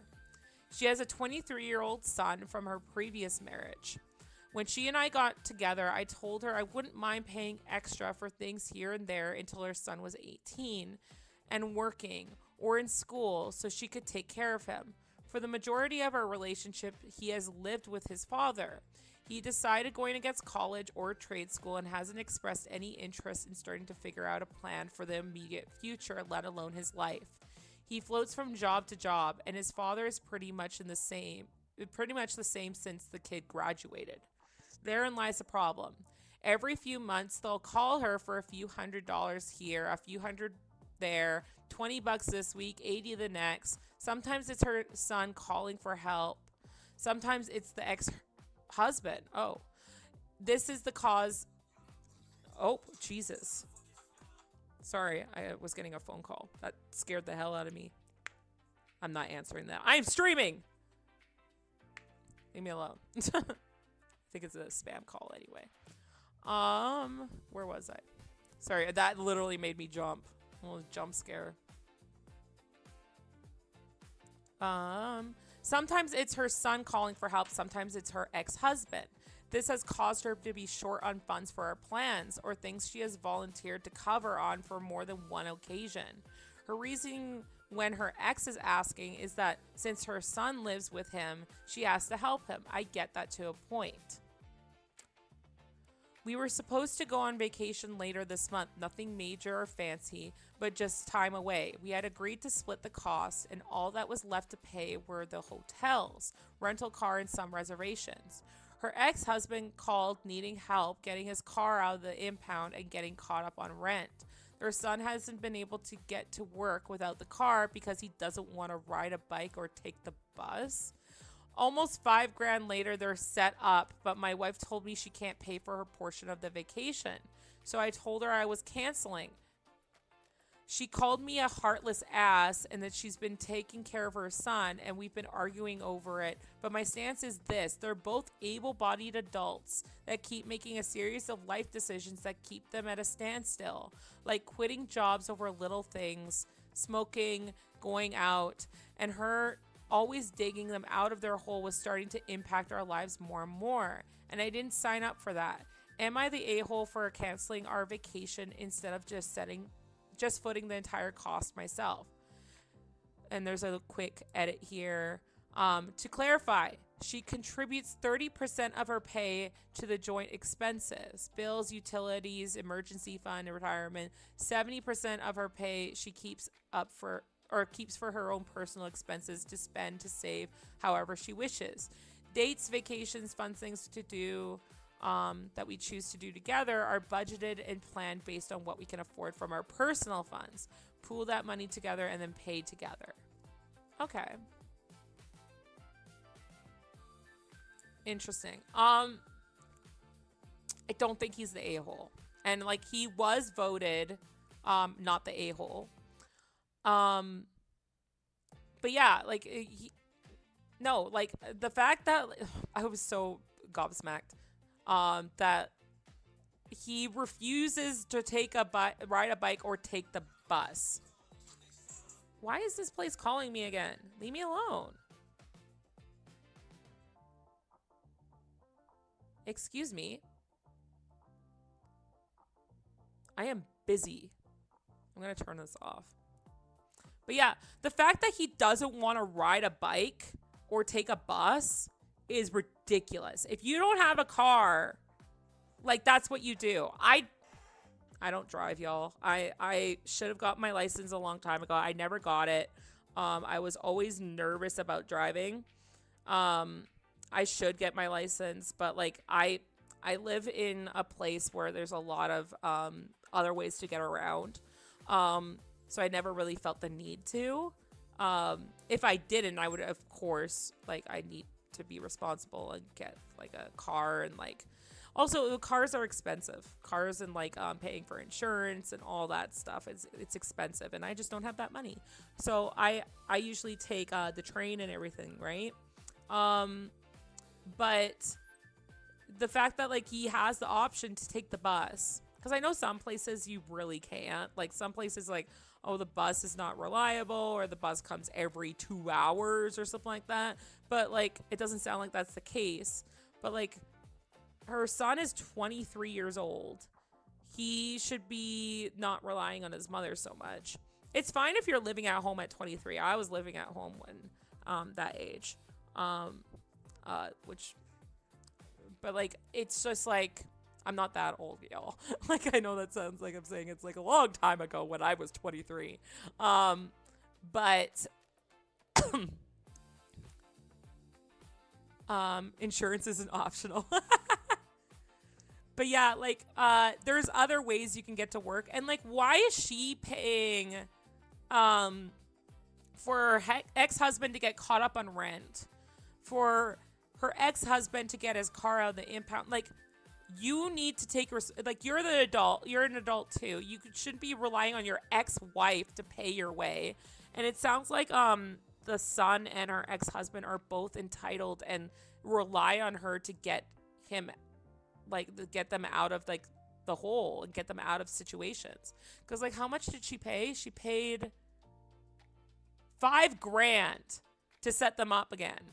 Like why are you guys not, like, if you can't make rent, then you have to figure something else out. You can't just rely on other people. And it sounds like she gives like them a few $100s every once in a while. It's like, why are you not doing that? Like get a second job, get another job, like do something like to support your son if he's going to live there. Like it shouldn't be up to like the wife's responsibility, but like at the same time, it's also the wife's fault because she's enabling this behavior, right? Like she's like, I have to help them dig themselves out of the hole. Like I have to be there for them. It's like, yes, you can be there for your son as like your mom, like his mom, and you can also be there in a like a restricted way, be there as like the partnership of taking care of your son together.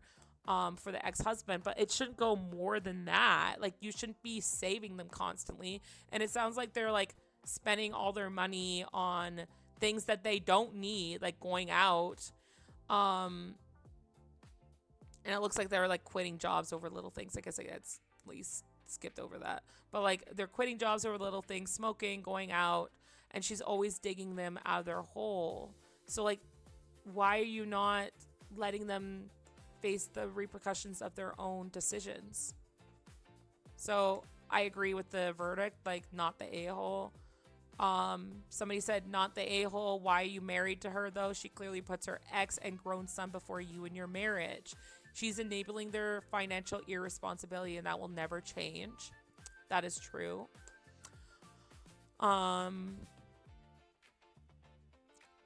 Exactly. Let me see any other comments.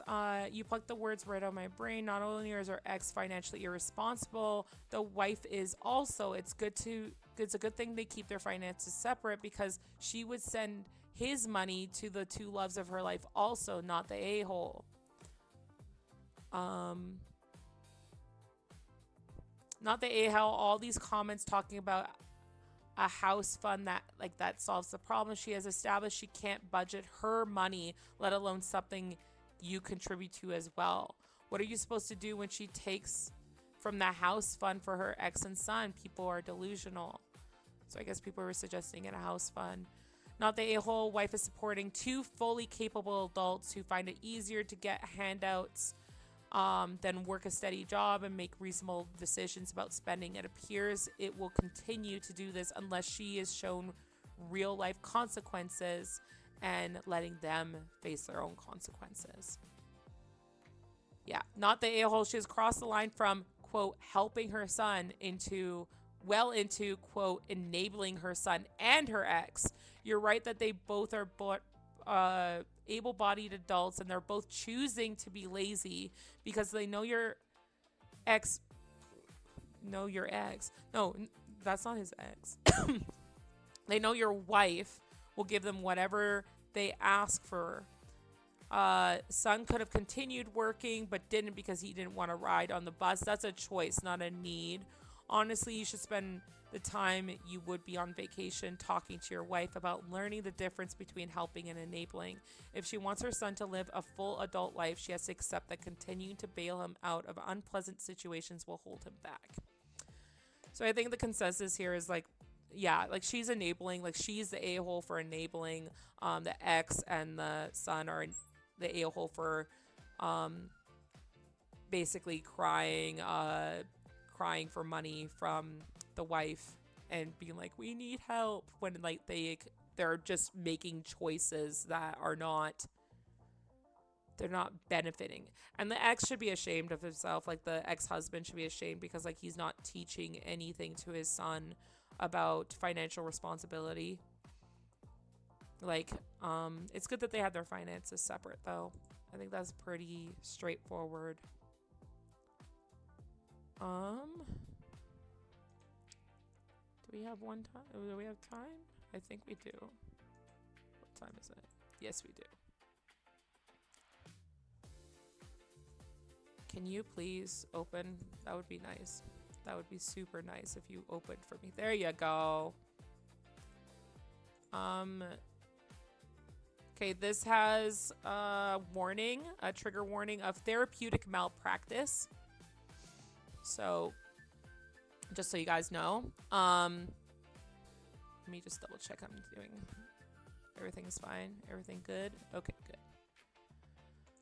Okay, this is another best of Redditor updates, which are like probably the best, well, they are the best, but like, I just like updates because sometimes I'm like, what happened to this situation? Oh my god, this is from a while back though. The outcome was inconclusive, which I don't understand, but like it was from February 19th, 2020. So 15 years ago. But it is called, Am I the A-hole if I report the couple's therapist that married my ex-boyfriend a year after our sessions with her? Oh, that's messy. That's really messy. Oh no. That's awful. Oh great. Okay. I think I can see where this is going. Okay. Let's see here. In 2017, wait. How is this? Oh, sorry. I was like, wait. No, in 2017, I, a female 25, Saw a couples therapist with my then boyfriend, male 36. Oh, so there's an 11-year age gap. Okay. I'm not against age gaps, but it can not against age gaps, but it can kind of contribute to a story, especially when somebody is like just starting like to figure it out themselves, like 25, and then somebody who's already kind of figuring like uh basically like has like a direction they're going through, like going in like at 36. So like that can also impact like stuff, right? um After 3 sessions with her, I refused to return due to her blatant flirtatious behavior and extremely judgmental attitude towards me, which my ex boyfriend called me delusional for pointing out. Well, I'm glad that, yeah, no, like you don't call your partner delusional. Oh my God. She had told me that I seemed too immature, not ready for therapy or a serious relationship. The whole thing was focused on my ex boyfriend and his complaints about me. She never asked about my feelings or perspective in the relationship. We broke up about 2 months after the sessions. Does it tell them? I don't know how long they were together for. Yeah, there's no information of how long they were together for. Okay, sorry. I just wanted to see if there was any context with that. We broke up about 2 months after the sessions, but I stayed living with my ex boyfriend until November. Once I moved out, I had to return to our old apartment to get mail. This was in December. And that was the first time I saw my therapist with my ex. They happened to be getting ready to go out on his motorcycle, and they were both wearing full faced motorcycle helmets. And I knew from her body type and her hair that it was her, along with my instincts, which suspected that something was going on the whole time. But nevertheless, I moved on with my life. I just found out yesterday that my ex got married due to a friend telling me about the photo he posted on Facebook. The photo was of him and my ex therapist celebrating their 1 year wedding anniversary. I found her Facebook with this name change, and sure enough, they got married in September of 2018 or earlier. That's just when she posted the wedding photos. It was less than a year after the breakup with my ex and barely over a year after our sessions with her ended. Oh, yeah, it was messy. I am considering filing a complaint with the American Counseling Association. My friends and mental health counselors I know say that I have enough evidence. I am not upset that my ex moved on. So have I. I thank the universe every day that I'm no longer with that narcissist. However, I feel deeply disturbed to find out he married our therapist, especially remembering all the harmful stuff she said to me in sessions, which to be honest has really messed with my head. I fear coming off as a bitter ex. Am I the a-hole? Edit. Too long didn't read. My ex-boyfriend married our couples therapist a year after our sessions with her. I'm not sure if it's too petty or bitter to report it to the ACA or if anything can even come out of it. Oh my God. That I would be so horrified. I would be so horrified. Especially it's like you're kind of like airing all the dirty parts of your relationship in like a counseling setting, and you are supposed to trust your counselor. You're supposed to trust that they have your best interest at heart, and the fact that like they got married, not even started dating a year. They got married after that happened, after like their last session. So that's like they got together probably like right after they broke up, or there's probably some overlap, which is even worse.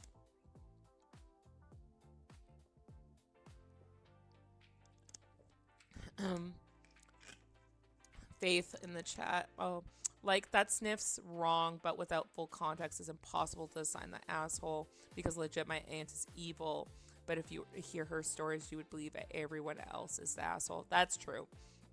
Um, Anybody can come on Reddit, and you have to kind of like take it with a grain of salt. Like, this could be a fake story. Like, there's a lot of fake stories, and especially with AI generated stuff, a lot of people like getting points on Reddit. But also, it's the fact that like you also have to take it with a grain of salt. Like, this is one person's perspective, right? Um, they could be like, my boyfriend was a narcissist and he did this and he was an awful guy and blah blah blah. Um, but like, they could be the perpetrator, right? Like, I know that I'm the villain in some people's stories, which is great because I like being painted as the villain. No, but like I know that, like, I joke about that and everything, but I know that I'm painted as the villain in some people's stories. You're not always the hero in everybody's story, right? And you're not always painted the right way. Um, I was painted really badly in some people's stories, I'm sure. And yeah, it's like you have to kind of take that with a grain of salt.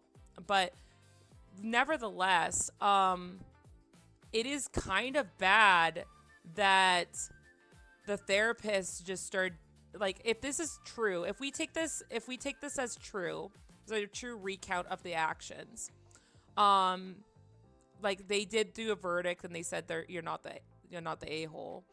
But like, the fact that the therapist is saying you seem too immature, not ready for therapy or serious relationship, if she was guiding the sessions so that that she could steal the boyfriend or be on his side and everything, then that kind of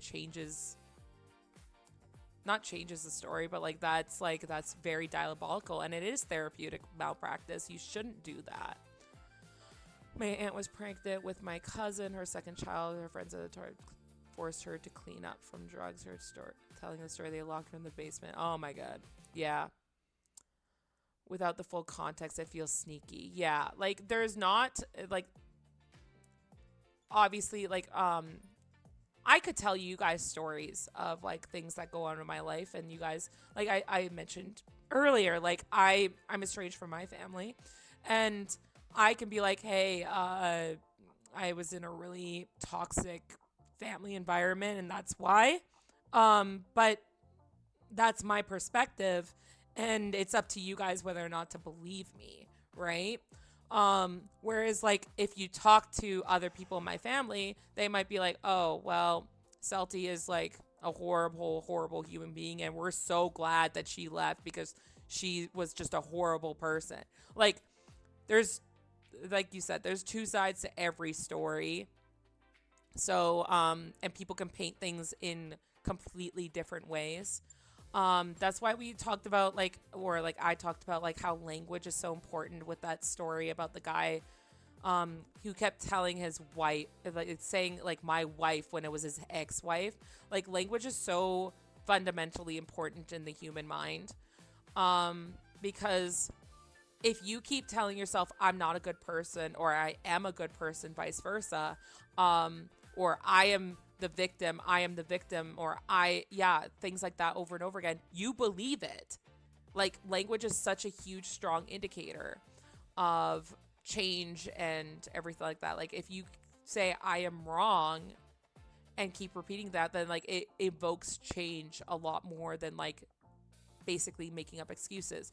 Unfortunately, in our kind of society, a lot of people cannot look in the mirror unless they think that they are always the victim, or bad things happen to them and they're not perpetrating bad things to other people.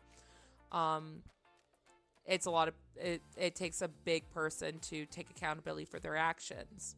So that's kind of like the world we live in. It's like, obviously there's a lot of people, like, I feel like I'm like this kind of person. Like, I can't look in the mirror if I feel like I've truly done something wrong and I feel awful about it.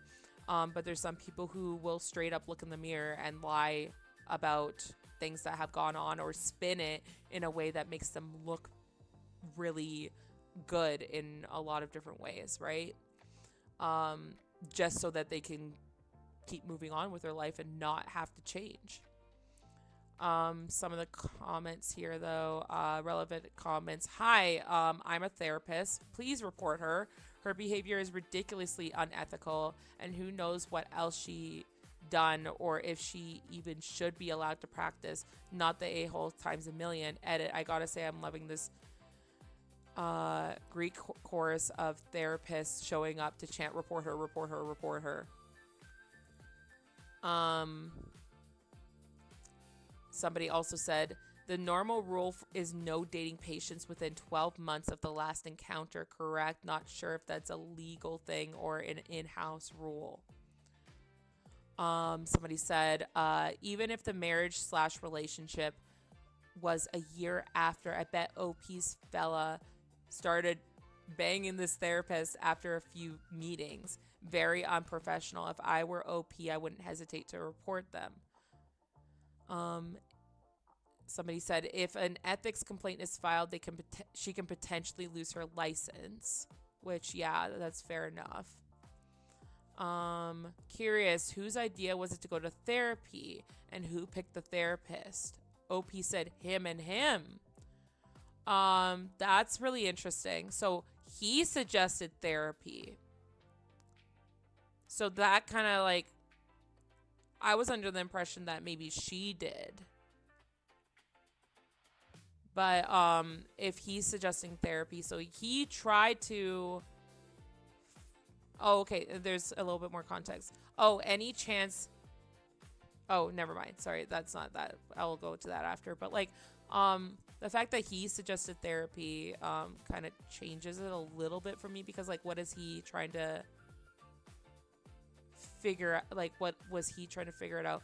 And like, maybe like she was not receptive to like things in therapy, and then that's maybe why like a therapist shouldn't ever say you're being immature, but like maybe the therapist was just formed in a way of like, in this stage of a relationship, we have to take accountability for our actions and everything. And now she's just like kind of summing it up. It's like, she told me I was immature. So that kind of changes a little bit for me.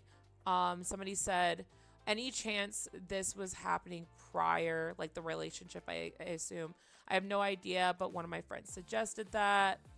Might be worth looking into, especially if you paid for the sessions. OP said he paid, did the scheduling, everything. I didn't even sign a consent form. I just went with it. Okay, that's a red flag, because like whenever you go to counseling, even if it's couples counseling, or even if like you are like, I've done this before where my friend went into counseling session and they wanted me to be there as support. I had to sign a consent form, because anything I said in there was like that you have to sign over consent. So like the fact that if she's saying that she didn't sign a consent form, then that's wrong in itself. Like you have to sign one. The response was, there are red flags flying up all over the place regarding this therapist practice. You didn't even sign a form and she was seeing you as a client. That's not normal at all. OP said, you're right. I realize that now. At the time, I suspected things were weird, but I was more focused on trying to get on with my life, for those people saying, well, why did you wait until now that they are married? Okay, so there's two updates. Made both updates on the following day. Okay, edit, update. Wow, thank you so much for all of your responses. I realized that as the ex, it is pretty much impossible for them not to see me like as the jealous, petty, bitter type, whatever you want to say. However, it is also impossible to have sat down in those sessions and then see your therapist and ex get engaged and have zero feelings about, regardless of having moved on. Please give me a break. I'm human. Anyway, I have made my decision. I'm not going to participate in this post anymore, but I sincerely thank those of you that made meaningful contributions. Edit again. So one of my friends has basically taken it upon herself to investigate the therapist. I swear she should be in the FBI, lol. She found out that this is the third last name that this woman has practiced psychotherapy with. Under the first last name in 2014, she was charged with a DUI with property damage. She also comes up on health grades with five 1-star reviews and overall 3-star rating. Essentially this new information does confirm to me that she's been a shitty human being with shitty morals for quite some time. There's no way this is a first time thing. First time she has caused undue harm to a client. Therefore, I can say that I am certainly reporting this. Okay.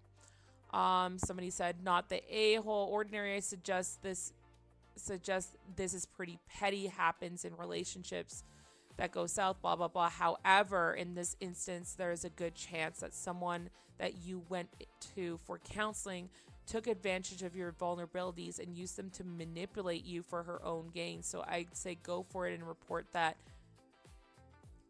That said, you know what kind of guy your ex is, and now she's stuck with him, so at least there's some justice to that.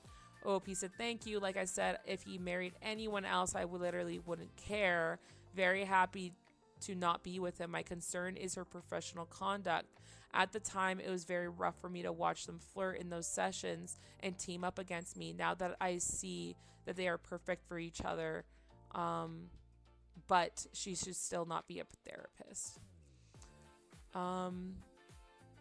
Somebody said it's very rare to be presented with the opportunity to screw over your ex while doing the morally right thing. You've been given an opportunity. Don't squander it. What does this have to be? Why does he have? What? Oh my God, words.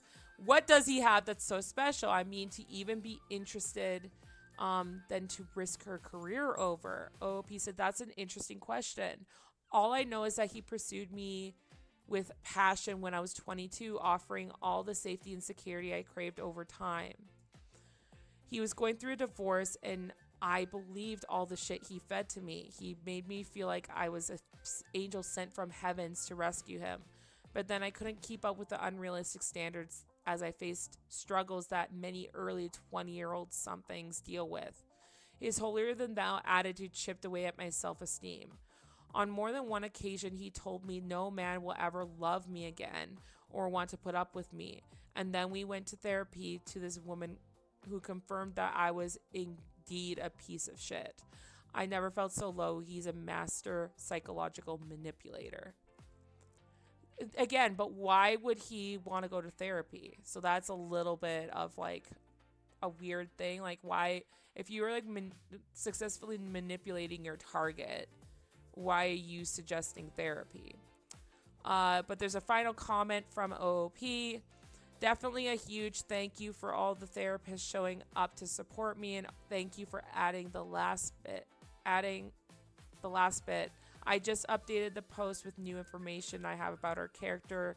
I am definitely reporting this woman should not be a therapist. I hope she really did find true love for my ex, and it will all be worth it for her. I really do, but she should have not be trusted with another vulnerable person ever again. So there's kind of like a couple things that I'm kind of confused about. Like, the consent thing is a huge red flag.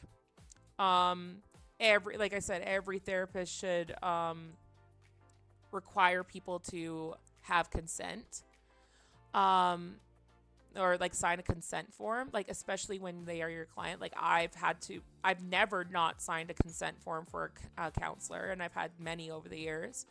And I actually, like when I went to school, like there was a course about consent forms, and there was a course about like ethics in counseling. So that's a red flag. Like, if that's the case, right, we have to take this with a grain of salt. Like, we're going off her story, right? It'd be interesting to see what his story was. I wish I knew what happened for the. It's a best of Redditor updates, but like,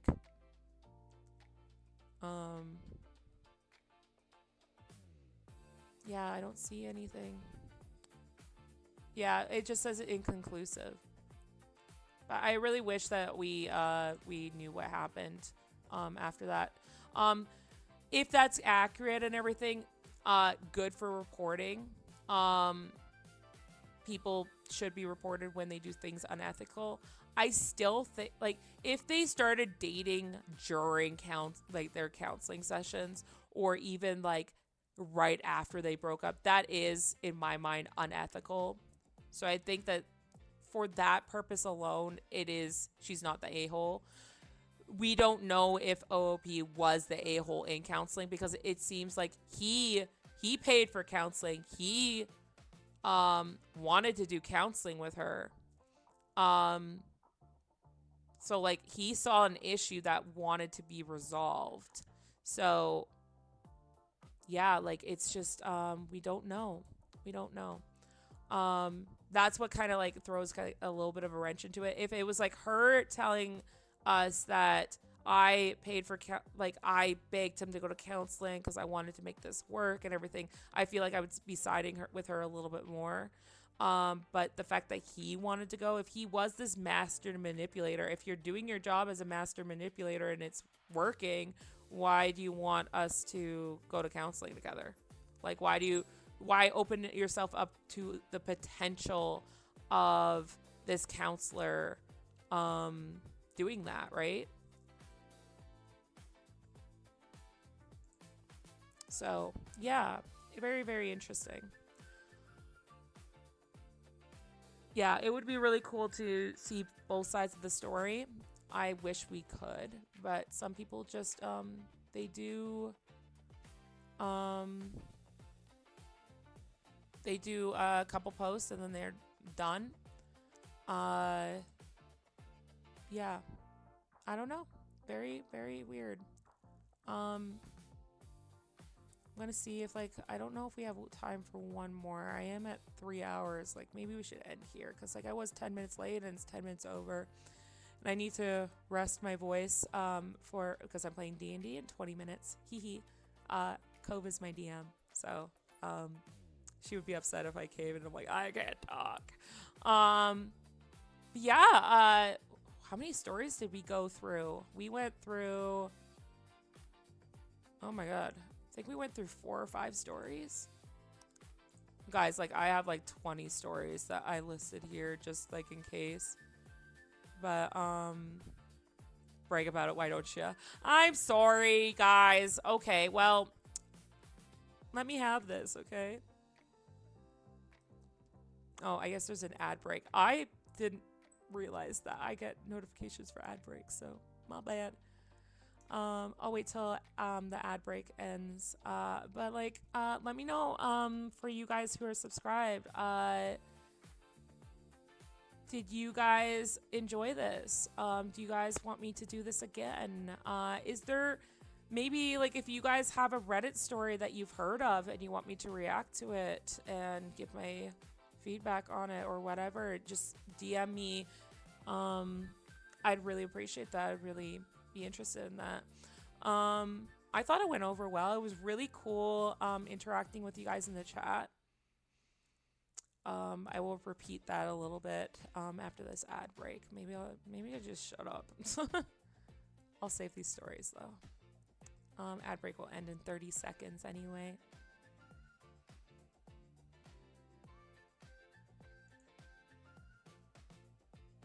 I'm just looking at the time, but yeah, I'll wait. Yeah, they're 20 seconds. I don't know what to do through ad breaks. I wish there was like something like I just don't know. In 10 seconds. I'll have to figure that out. What do other streamers do? I guess like they can't really do anything. But like it is what it is. Okay, welcome back after the ad break. Sorry for that. Just a little thing during the ad break though. If you guys are interested in me doing this again, please let me know. I love to have feedback. If you guys have any stories that you think that would be really cool to feature on my stream, let me know about that. If you guys just want to hear me chat next time, that's something cool too. I won't take any offense if you guys are like, this is not really. I know that like streaming is something like you do your own thing and everything, but like I still want to be entertaining and everything. I thought this was cool. Favorite story from this session was definitely the steak story. As I was laughing through it. I love that we got like the woman's perspective, his wife's perspective. Speaking of D&D stories, me and Cove did talk about it in person, that it will be likely probably in the new year, but I'm going to set up like a one shot and invite a couple of my friends to the one shot and we will stream it. And then you guys can see how I DM, how Cove plays as a player. I know that like Cove just told me that they're like, I want to be a player, so like I want to give that to her. But it won't be like one session. It might be just like a game that goes on for a couple sessions or something like that. But yeah, I'm excited for that. I just don't have time to put into play right now, but I'm also working on updating my model currently. I'm doing a reference guide, and then hopefully we'll draw a new model for myself because like this is artwork, right? But yeah. Thank you so much. Any time, any and all salty time is good time, and things you like to talk about make me smile. One shot in that it's not a campaign. Yeah, we're not doing a full length campaign. Even though like I got a campaign book from you, Rooker. It would be really, really cool to do that. Maybe in the future. That would be really cool though. But am back. Welcome back. You're very interesting and entertaining, Salty. I'm always happy to hear. Oh, you guys are so sweet. You guys are adorable. Thank you. I was doing a thing and couldn't talk, but I'm available. Meow for a time. Hello, cutie patootie. Oh my god. Thanks for joining. You're adorable. You be quiet. I'm scared that I'm too gremlin energy to properly GM. So I can just say this. I did DM. So I spent like about a year doing a bunch of one shots for new players because they all wanted to learn how to play, and I was like introducing them to a game, to a bunch of different games. So I had a fun time doing that, and I was looking up one shots, and I was also like, oh my god, I've always been a player, never a DM, so I wanted to really test myself in D&D. But then I did DM for over a year, or like about a year, for Cove and a couple people, and we did the Call of the Netherdeep, Call of the Netherdeep campaign, which was super fun. Lots of fun stories from that, and they still quote from some of the characters. The only thing there were so many things that were, it was such a great story, but there were so many things I had to change about it to make it work. But yeah, like I really enjoyed DMing for them. But if you guys like, obviously, I feel like everybody here loves D&D, but like, it would be super, super exciting to be a DM a little bit again and do like maybe we'll do like it'll be like a game that's like, I don't know, 3 to 4 sessions, 3 to 4 streams, and then if you guys really love it, maybe I will do a full campaign on here. That would be super fun, and you guys can get more of me being a DM and being crazy about that. Maybe we could do like where you guys get to tell some people that they have to re-roll something or something. Maybe we put like a thing in there so like you guys have some interaction with it. That would be super fun. It's just like, for example, Jasper is just like, I'm gonna click here and now you have to re-roll that. That would be super fun. But yeah, thank you so much for being here, guys. Oh my god, I appreciate all of you guys so much. The fact that like I was telling people at my work, I like very tiny voice. I was like, guys, I reached 100 followers on Twitch, and they were super happy for me. But like I was just like, they were like, "What? How do you feel?" I'm like, "I don't know how to feel. I don't know what to feel. Oh my god," because I never thought I would get to that point. I can't believe it. Like I appreciate all you so much. I want to redeem that lets us cast Fireball. Oh my god, that would be so funny. I would have to put that together. I would have to see how I can stream it. But I'm pretty sure we can figure it out. It would might maybe be like Theater of the Mind, or I should be able to figure out a map on there and everything like that. But I am a little bit of a feral, like as Jesper said. Or no. Oh, I just read that differently. I said it says feel cute. I thought it said feral cute. Um, oh my god. Thank you so much for the bits. Jesus Christ. Thank you. Thank you so much. Oh, 50 bits. Thank you. Yeah, we used Roll20. Me and Cove already used Roll20, so we'll probably use that. Yeah, I would be really excited for that. I just quickly, I've there's like the world famous story of like, I told this on a gaming stream one time of like, I made a character appear on every fucking map and they never wanted to talk to them. And he was just awful. He would be like, and I was there. And like, I know exactly what happened. And like, this guy, I can't stand him. But yeah, like, I would really be down to do that.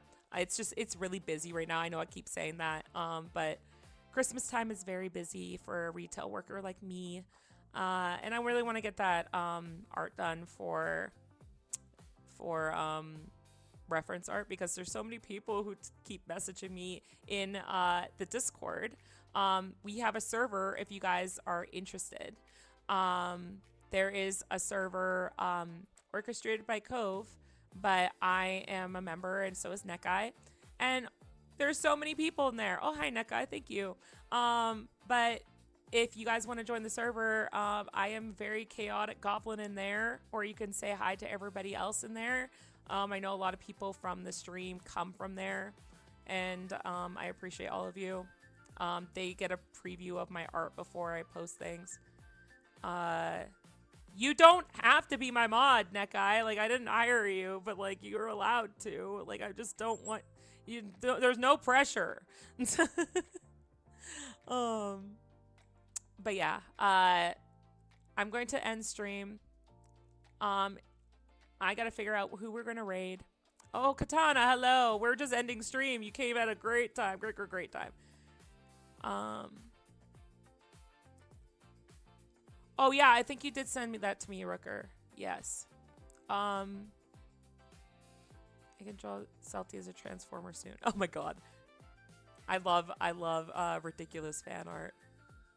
Somebody drew me as like a weird gremlin with like a weird big ass t-shirt and everything. I'm just like, okay, we're gonna raid somebody. Let me see who is playing anything. Oh, we got Napalm. Napalm's playing something. You guys can go say hi to Napalm. Napalm is from the server. Napalm likes to tease me on the server, but we're gonna go support them because I want to support people from the server. I want to support all of you.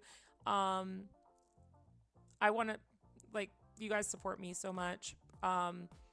If you guys want to go raid over there, I don't know. I don't know. You guys could rake something about. No, don't do that. Don't do Celti's cute. Raid them about something about the steak. I don't know. Say we throw steaks at windows. Celti is not the a-hole. That's funny too. I'll let you guys choose which one you guys want to do. Don't do Celti is cute. Just don't do that one. That's not on the menu. You guys are so I hate y'all. Celty throws steaks at windows. Yes. Celty throws the steaks at the window. I will never get over that story. The imagery of that is just so good. If you guys have any other fun stories like that, please send them to me. Oh my God. I love that so much. And I love that you guys were all here. I love you all. Thank you so much. I'm going to send you over there now, okay? We're going to do this. Cute Celty throws cute steaks at windows. What? How can a steak be cute? What the fuck? Okay, you guys have wonderful time over at Napalm. I need to go get some water. I've been talking for 3 hours straight. Thank you so much for being here. I keep saying that over and over again. I don't have a good outro. I just repeat shit. Have a wonderful time, guys. We're going to raid Napalm. They are playing a Gaian Inkling. I don't know what they're doing. It looks interesting, though. Have fun. Bye-bye.